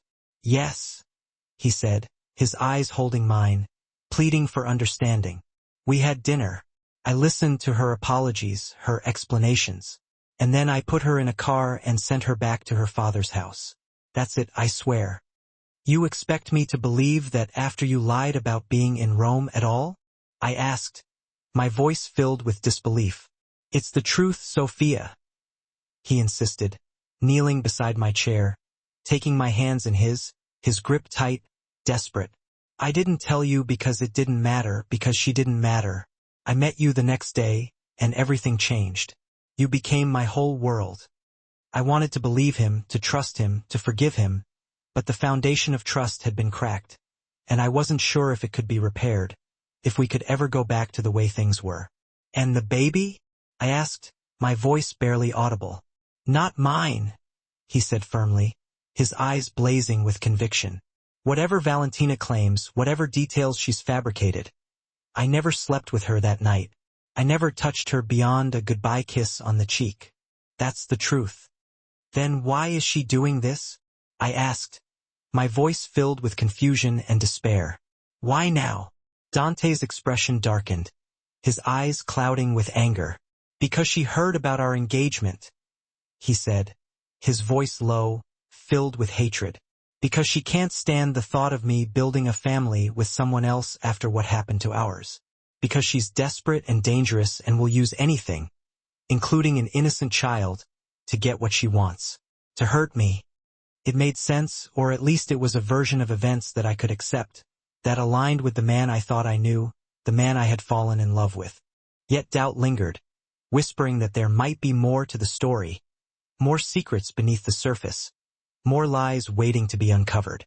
"I need time," I said finally, pulling my hands away from his, needing space to think, to breathe, to process everything that had happened. Time to process all of this, to decide if I can trust you again, if I can forgive you. Something like panic flickered in Dante's eyes, a flash of fear that surprised me. "Time isn't a luxury we have right now, Sophia," he said, his voice urgent. "Valentina has made her move. Vincenzo is waiting to see how I respond. This isn't something we can put on hold." "That's your business to handle, not mine," I said, my voice cold, distancing myself from him. "You're wrong," he insisted, his grip on my hands tightening, his eyes pleading. "You became part of this the moment Valentina targeted you. The moment Vincenzo saw you as a weakness to exploit. You're in danger now." "So what now?" I asked, pulling my hands from his grasp, stepping away from him. "You pay her off? Claim a child that isn't yours? Start a war with her family? What's the plan, Dante?" "None of the above." Dante stood, his expression hardening, decision hardening his features, erasing any trace of vulnerability. "I'm going to prove the child isn't mine, publicly, irrefutably, and then I'm going to make sure Valentina never threatens us again. I'm going to put an end to this nightmare, once and for all." The cold determination in his voice sent a chill through me, a sense of unease that settled deep in my bones. "What does that mean exactly?" I asked, my voice barely a whisper. "It means I'm done being reactive," he said, his voice hard, unforgiving. "Done letting her control the narrative. I'm taking back control, and I'm going to make sure she pays for what she's done." He pulled out his phone, issuing rapid instructions to someone on the other end, his voice sharp and commanding. When he finished, he turned back to me, his eyes blazing with a fierce determination. "I have people searching for Valentina's medical records, for evidence of who she's really been seeing, for anything we can use to discredit her claims. We're going to find the truth, and we're going to expose her for the liar she is." "And if you find nothing?" I asked, my voice filled with doubt. "We will," he said, his confidence absolute, unwavering. "Everyone has secrets, Sophia, even Valentina."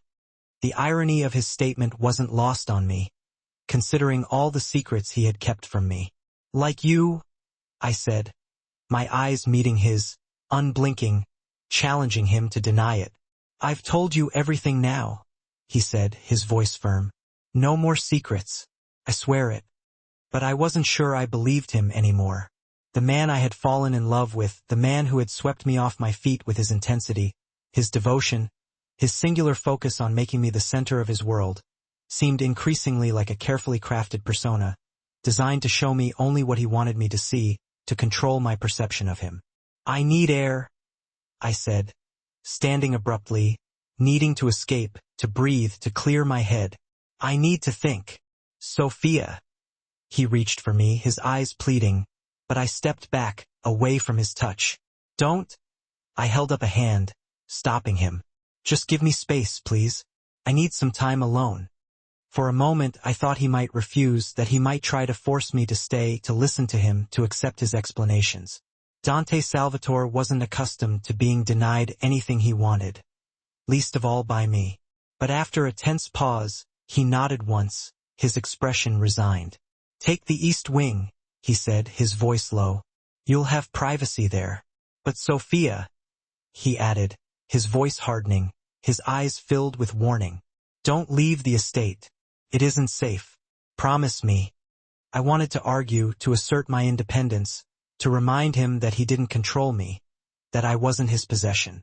But the rational part of my brain recognized the truth in his warning, the reality of the danger we were in. If Valentina was as unstable as they claimed, if Vincenzo was as dangerous as Dante feared, then I was safest within these walls, even if they suddenly felt more like a prison than a home, a gilded cage that kept me safe but also trapped me.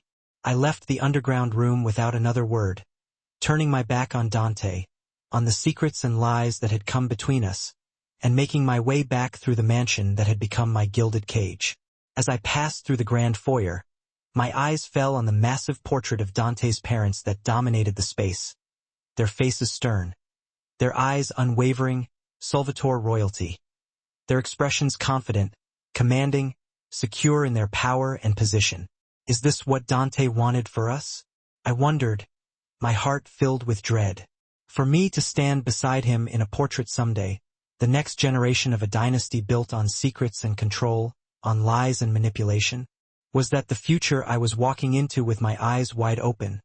Or was I as blind as Valentina had once been, willingly sacrificing myself to a world I didn't understand? In the East Wing guest suite, I sank onto the bed, feeling the weight of the world on my shoulders, my mind racing with everything I had learned, with the lies and the half-truths, with the dangers that lurked around every corner. Dante's lies about Rome, Valentina's claims about the baby, Vincenzo's veiled threats, the revelation of just how deep the darkness ran in Dante's world. It was all too much to process. My phone buzzed with a text from Gabriella, her name flashing across the screen. Asterisk, are you okay? Do you need anything? Asterisk, I stared at the screen, wondering how to answer, wondering what to say. Was I okay? Would I ever be okay again now that I had glimpsed the reality of the life I had so eagerly accepted? The life I had thought was a fairy tale? Before I could respond, another text came through. This one from an unknown number, sending a shiver of fear down my spine. Asterisk, the truth has a way of revealing itself. Dante's Lake House tonight, 8 p.m. Come alone if you want answers. V. Asterisk V. Valentina. Somehow she had gotten my number. She was reaching out to me directly, circumventing Dante's security, his control, his attempts to protect me. I should delete it, I knew. I should tell Dante immediately. Should trust the man I loved over a woman I had just met. A woman who by all accounts was unstable, vindictive, desperate. I knew that was the right thing to do, the smart thing to do. Instead, I found. Responding to the message, I typed, "How do I know this isn't a trap?" The reply appeared almost instantly. You don't. But ask yourself, what's more dangerous? Hearing what I have to say or staying in Dante's gilded cage, blissfully ignorant until it's too late to escape? My fingers froze above my phone, caught between choices. The logical thing to do was to tell Dante to let him handle Valentina, to trust that, despite his past lies, he was being honest now. But a different part of me, the part that had always kept me safe during those late nights at La Roa, the part that had always trusted my gut in a world that preys on women like me, told me I needed to hear Valentina's side, to make my own decision based on all the information, not just the story Dante wanted me to hear. I'll be there, I typed before I could rethink it. As I put the phone down, my eyes landed on the diamond engagement ring glittering on my finger, the symbol of the life Dante and I were building, the life that was now in danger. With shaky hands, I took the ring off and laid it on the nightstand. Tonight, I would meet Valentina alone. I would listen to what she had to say, and then I would decide if the life Dante Salvatore offered was a life I could truly share. Because as much as I loved him, and God, I did love him, I refused to become another Valentina, broken by secrets, driven to desperation, trapped by someone else's choices. Whatever happened at the lake house that night would determine not just my future with Dante, but my entire future. Period. For the first time since I met him, I was ready to face that future on my own terms, with or without the man who had both awakened and endangered my heart. Getting off the estate unnoticed turned out to be easier than I thought. Dante had been called away to an emergency meeting with his lieutenants, and Gabriella was busy dealing with the fallout from the previous night's disaster among their social circle. The security team, while good at stopping outside threats, wasn't used to keeping people from leaving, especially the boss's fiancé. I told Paolo I needed some air, a drive to clear my head. He hesitated for a moment before arranging a car. Mr. Salvatore wouldn't want you going alone, Miss Sophia. I'll get Marco. I lied smoothly, naming Dante's most trusted security guy, knowing he was with Dante. He's meeting me out front. The lie worked. 20 minutes later, I was behind the wheel of one of Dante's more subtle cars, a sleek black Audi instead of the usual Bentley, heading north of Chicago toward the lake house. Guilt jabbed at me with every mile, but determination pushed me forward. I needed answers, even if it meant betraying Dante's trust. The lake house sat on 3 acres of private shoreline, separated from other properties by thick woods and strategically bought land. As I turned onto the private road, the sun was starting to set, casting long shadows through the trees. The golden light reflected off the lake, making it look warm even though a chill had settled in my bones. I parked in front of the modern house of glass and stone, a place where Dante and I had spent passionate weekends, lazy mornings, whispering promises of forever. Now it felt like a foreign place, tainted by secrets and lies. Valentina's silver Mercedes was already there, parked a good distance from the house. Smart, I thought, easily seen from the road, but ready for a quick getaway if she needed it. I checked my phone one last time. No messages from Dante, which meant he hadn't discovered I was gone yet. That would change soon enough. I probably had an hour before everything fell apart. Taking a deep breath, I walked toward the house. The front door opened before I could knock, and Valentina stood in the doorway, silhouetted by the warm light inside. Up close, without the chaos of the night before, I could see how beautiful she was, the kind of beauty that comes from good genes and even better plastic surgeons, maintained with hard work. You came alone. It wasn't a question. I just nodded. Smart girl. Come in. I followed her into the living room, where floor-to-ceiling windows showed a wide view of the lake. She looked comfortable, like she belonged there. A glass of what looked like sparkling water sat on the coffee table, and her expensive purse was placed carefully on the sofa. Dante will figure out I'm gone soon, I said, standing while she gracefully sat on the couch. So, whatever you have to say it now. Valentina looked me up and down, her eyes missing nothing. You're not wearing your ring. I glanced at my bare finger, feeling exposed. It didn't seem right, given the circumstances. A small smile played on her lips. You're starting to understand, then. Understand what? What kind of man you're really dealing with. She gestured to the seat across from her. Please sit down. This will be easier if we're both comfortable. I reluctantly sat on the edge of the chair, keeping my back straight, on guard. I came for answers, Valentina, not games.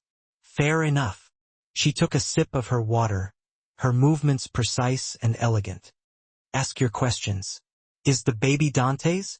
I asked, getting to the most important thing first. Her hand moved to her stomach, a protective gesture that seemed natural. Yes. He says he wasn't with you in Rome, that you had dinner, nothing more. He's lying. Her response was instant, certain. We spent the night together at the St. Regis. He ordered the 1982 Brunello from room service, his father's favorite. We talked about the old days before everything went wrong. I wanted to dismiss her words, but I remembered Dante's hesitation, his admission that he had been in Rome after first saying he hadn't. Doubt crept in. Why would he deny his own child? I asked, watching her face. I was looking for any sign that she might be lying. Pain flashed in her eyes. Because acknowledging this baby would mess up the story he's created with you. The fresh start, the clean slate. Her voice turned bitter. Dante's really good at rewriting history to fit his needs.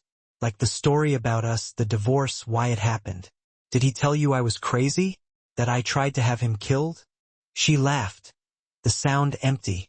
Of course he did. It's his favorite story, and it's not true. Valentina's expression hardened. I was unstable, that's true. After we lost our baby in Istanbul. After Dante became cold and focused only on business while I was grieving. I fell apart. Drugs, alcohol, anything to stop the pain. And the hitman was a lie. Her eyes locked on mine. Convenient, wasn't it? A perfect excuse to divorce the broken wife, to wash his hands of any blame, to leave with his reputation clean while I was labeled as crazy and dangerous. I studied her, looking for signs of the lies Dante warned me about, but all I saw was a woman who carried pain with her, a familiar weight worn into her face over years. Why come back now? I asked.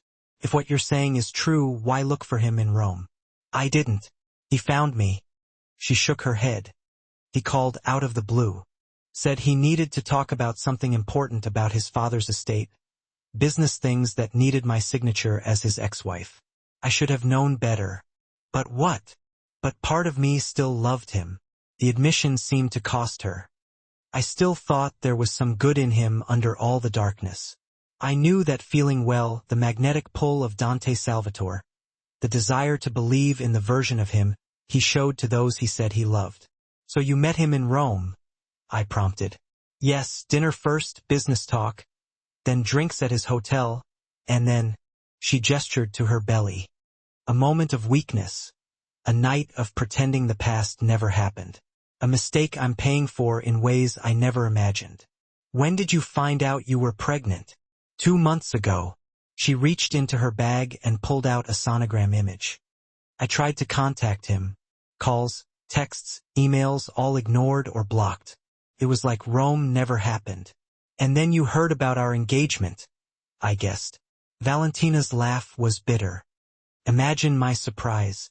The father of my unborn child, engaged to a bartender he'd known for a few months, while I couldn't even get him to call me back about his baby. The contempt in her voice when she said, bartender stung. But I ignored it. You could have talked to him privately. Instead, you made a public scene. I tried to talk to him privately. It didn't work. Her eyes hardened. Dante only reacts to power moves, to public pressure, to things that threaten his perfect image. So yeah, I went nuclear. I had to. She pushed the sonogram across the coffee table.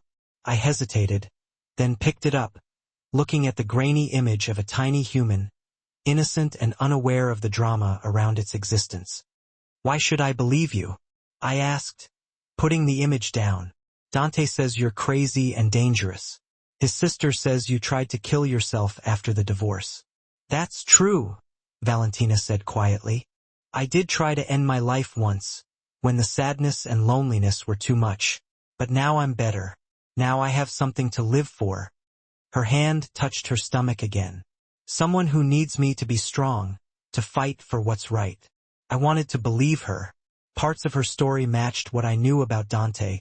His control of information, his carefully chosen truths, his ability to create stories that helped him. But something still didn't feel right, like a piece of the puzzle was missing. If what you're saying is true, I said slowly, then why come to me? Why not go to the press, to Dante's business partners, to people who could actually pressure him? Because you deserve to know who you're really marrying. Her eyes were direct, steady. Because I was you once, young, in love, thinking I could have a normal life with a dangerous man. I know how this story ends, Sophia. I've lived it. And how does it end? With you broken, alone, controlled, until one day you're not useful anymore. And he gets rid of you for someone new. Her voice cracked. I couldn't save myself, but maybe I can save you. The honesty in her voice was strong, her pain obvious, but I still had doubts. This could all be a trick. A desperate attempt to get back what she lost, using me to get to the man who moved on without her. I need proof, I said finally. Something real that proves Dante's been lying about Rome. About you, about everything. Valentina's eyes lit up. She grabbed her phone, tapped a few times, then handed it to me.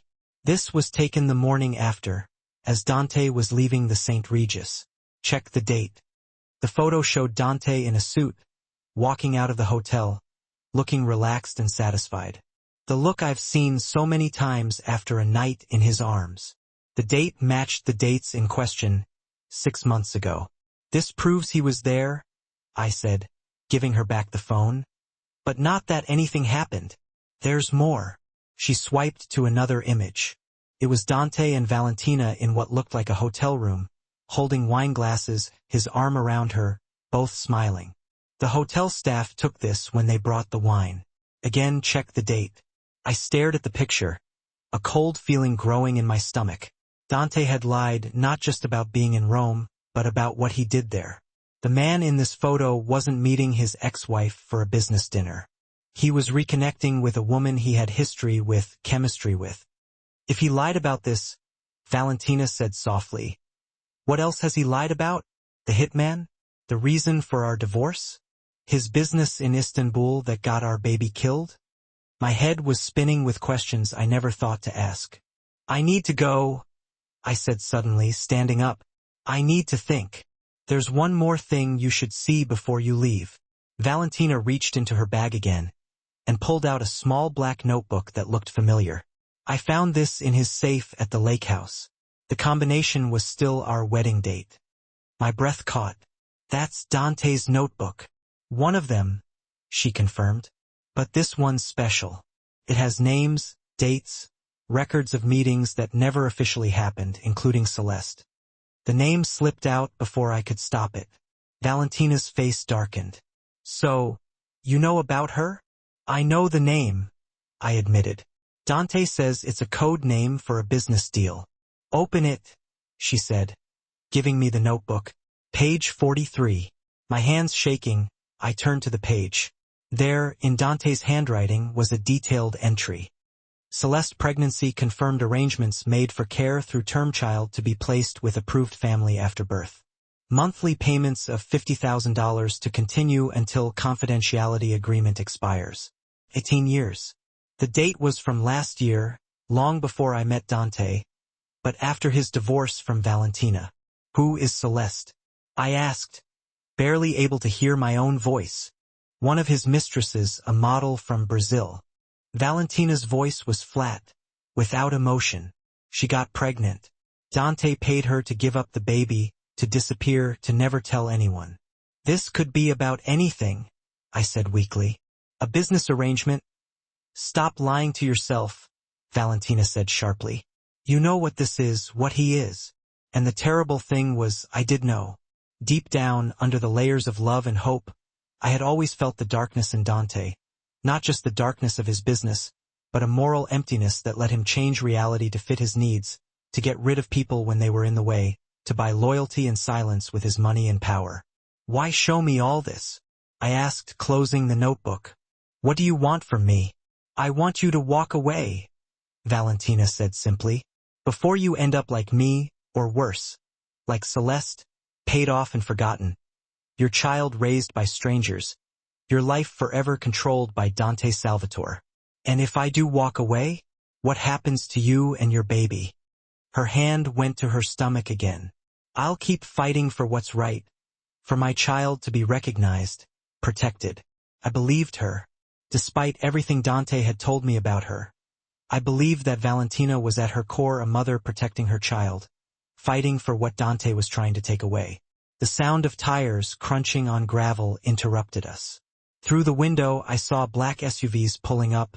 Dante's security team. We had been found. They found us, I said, standing up quickly. You need to leave now. Valentina stayed seated, surprisingly calm. I'm not afraid of Dante anymore. You should be. I moved to the window, watching armed men get out of the cars. He knows I'm here with you. He'll think the worst. Let him. She stood, gathering her things slowly. I have nothing left to lose, Sophia. Do you? The question hung in the air as the front door burst open. Marco came in first, gun drawn, scanning the room before looking at me.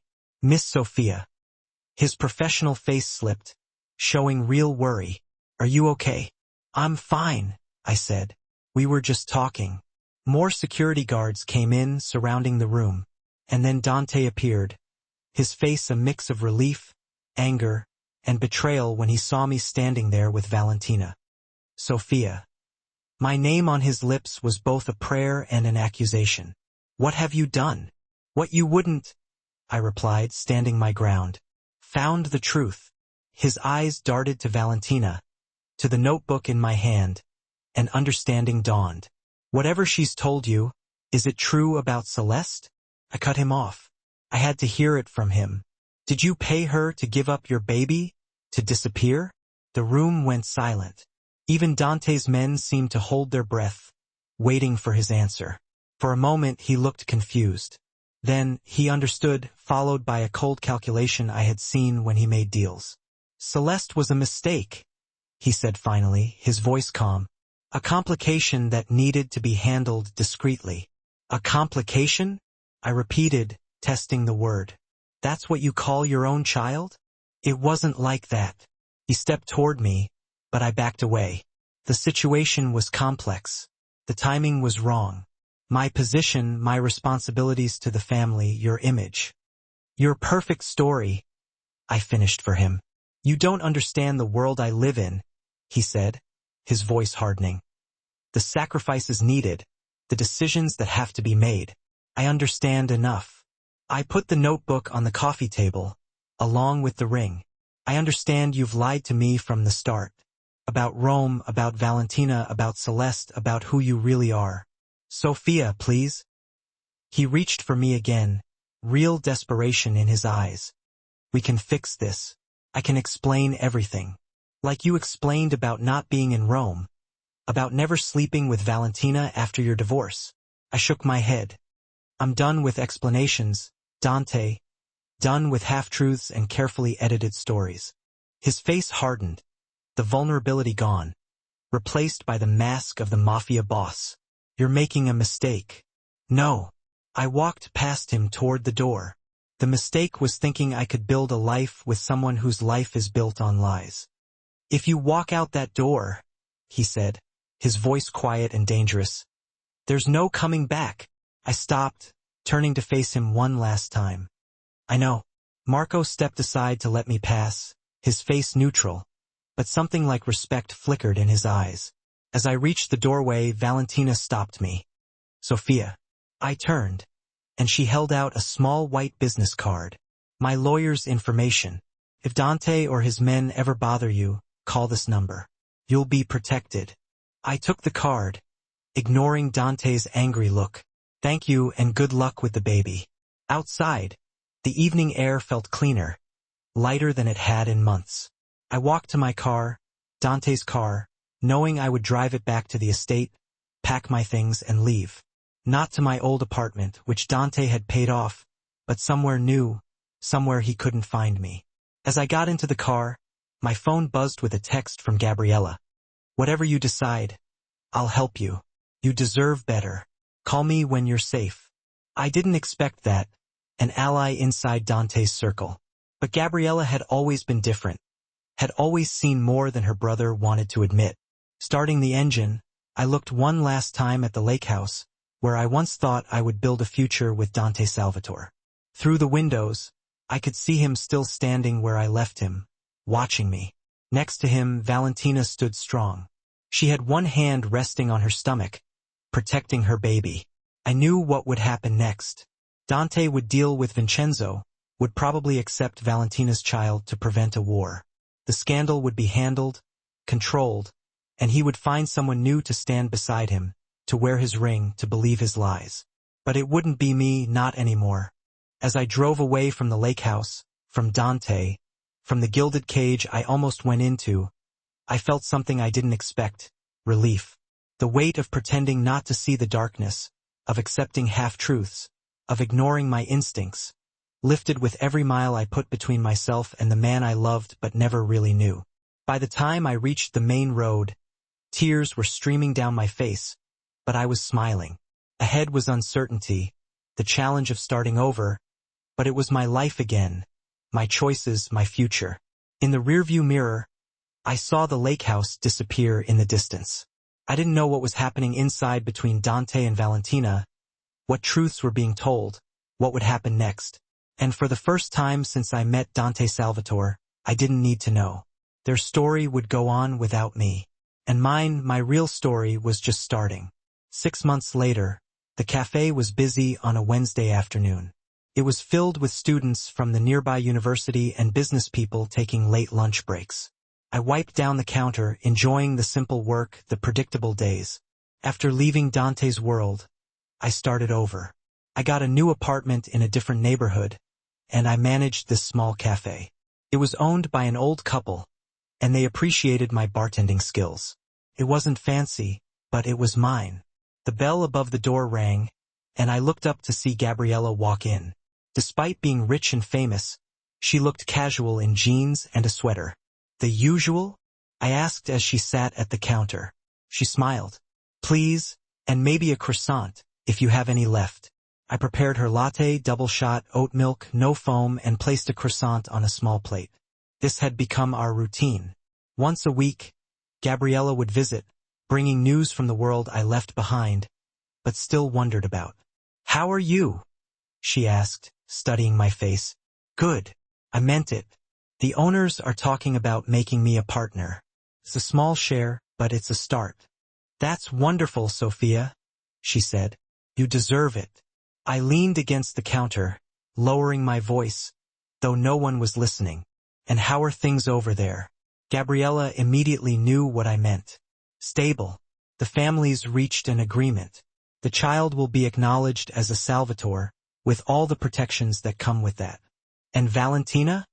"Living in the family's Lake Michigan property. Comfortable, protected. The baby is due next month." She took a sip of her latte. "A boy, apparently." I nodded, processing the information. Despite everything, I felt a strange sense of satisfaction, knowing that Valentina had won her battle and that her child would have the recognition and security she'd fought for. "And Dante?" The question slipped out before I could stop it. Gabriella's expression softened with sympathy. "Working. Always working. He doesn't talk about you, if that's what you're wondering." I lied. "He's different," she continued. "Harder, more focused on business, less on personal matters." I understood what she wasn't saying. Dante had retreated further into the darkness of his world, embracing the cold calculation that had always been a part of him. The love, or what he had believed was love, had only softened him temporarily. "I heard about Celeste," Gabriella said after a moment. "After you left, I confronted him, made him tell me everything." I stiffened. "And I'm sorry for my part in it all, for not seeing clearly what kind of man my brother had become." Her eyes met mine, filled with regret. "You were right to leave, Sophia. Braver than I could have been." "Not brave," I corrected her. "Just unwilling to live a life built on lies." She nodded, understanding. "The child, Celeste's baby, is with a good family. I've made sure of it personally, and I've arranged for a trust fund in the child's name, separate from Dante's control. When he turns 18, he'll have choices, resources." A lump formed in my throat at this unexpected kindness. "Thank you. It was the right thing to do." She finished her latte, setting the cup down with a finality that suggested our conversation about the Salvatores was concluding. "So, any interesting plans for the weekend?" I welcomed the change of subject, the return to the normalcy of my new life. "Actually, yes. I've been seeing someone just casually, but he's nice. Normal." I smiled. "A professor at the university. We're going to a concert on Friday." "That's wonderful." Gabriella's approval felt genuine, free of the judgment I might have expected from someone in her world. "You deserve happiness, Sophia. Real happiness, not the counterfeit version my brother offered." As she gathered her things to leave, I felt compelled to ask one final question. "Do you ever think about leaving? Starting over somewhere new? Away from the family business?" Gabriella paused, considering. "Every day," she admitted quietly. "But family is complicated. Loyalty, history, blood. They bind you in ways that are hard to break." She squeezed my hand. "That's why what you did took such courage. You chose yourself over the golden cage. Not many people can do that." After she left, I went back to work, to the simple pleasures of creating drinks and serving customers who saw me as Sophia, the cafe manager, not Sophia, the Mafia boss's fiancée. As I moved through the familiar routines of my day, I realized Gabriella was right. Choosing myself had required courage, but it had also granted me freedom.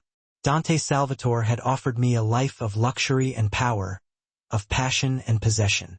He had wanted to own me, to shape me, to make me an extension of himself and his empire. For a time, I had been willing to surrender to that seduction, to lose myself in his intensity. But in the end, I had chosen a different path. One without diamonds or mansions or security details, but one where I could look in the mirror each morning and recognize the woman staring back at me. One where my happiness wasn't dependent on believing carefully crafted lies, where my future wasn't tied to a man whose darkness would eventually consume everything in its path. As the afternoon sun slanted through the cafe windows, warming my skin, I smiled to myself. Valentina had been right about one thing. Dante Salvatore did consume those who loved him, did leave them broken when his narrative required a new chapter. But she had been wrong about another. Not everyone who fell under his spell was destined to share her fate. Some of us, the lucky ones, the strong ones, found the courage to walk away before the golden cage became a prison, before love became dependence, before power became control. And in walking away, we found something more precious than all the luxury Dante Salvatore could provide. Ourselves whole and free, ready to write our own stories on our own terms. That night, as I locked up the cafe and stepped into the cool evening air, I didn't look over my shoulder, didn't scan the street for black SUVs or watchful security men. For the first time in months, I truly believed what my heart had been telling me since I drove away from the lake house. The chapter of my life titled Dante Salvatore was finally, irrevocably closed, and the pages ahead were gloriously, terrifyingly blank, waiting for me to fill them with a story entirely my own.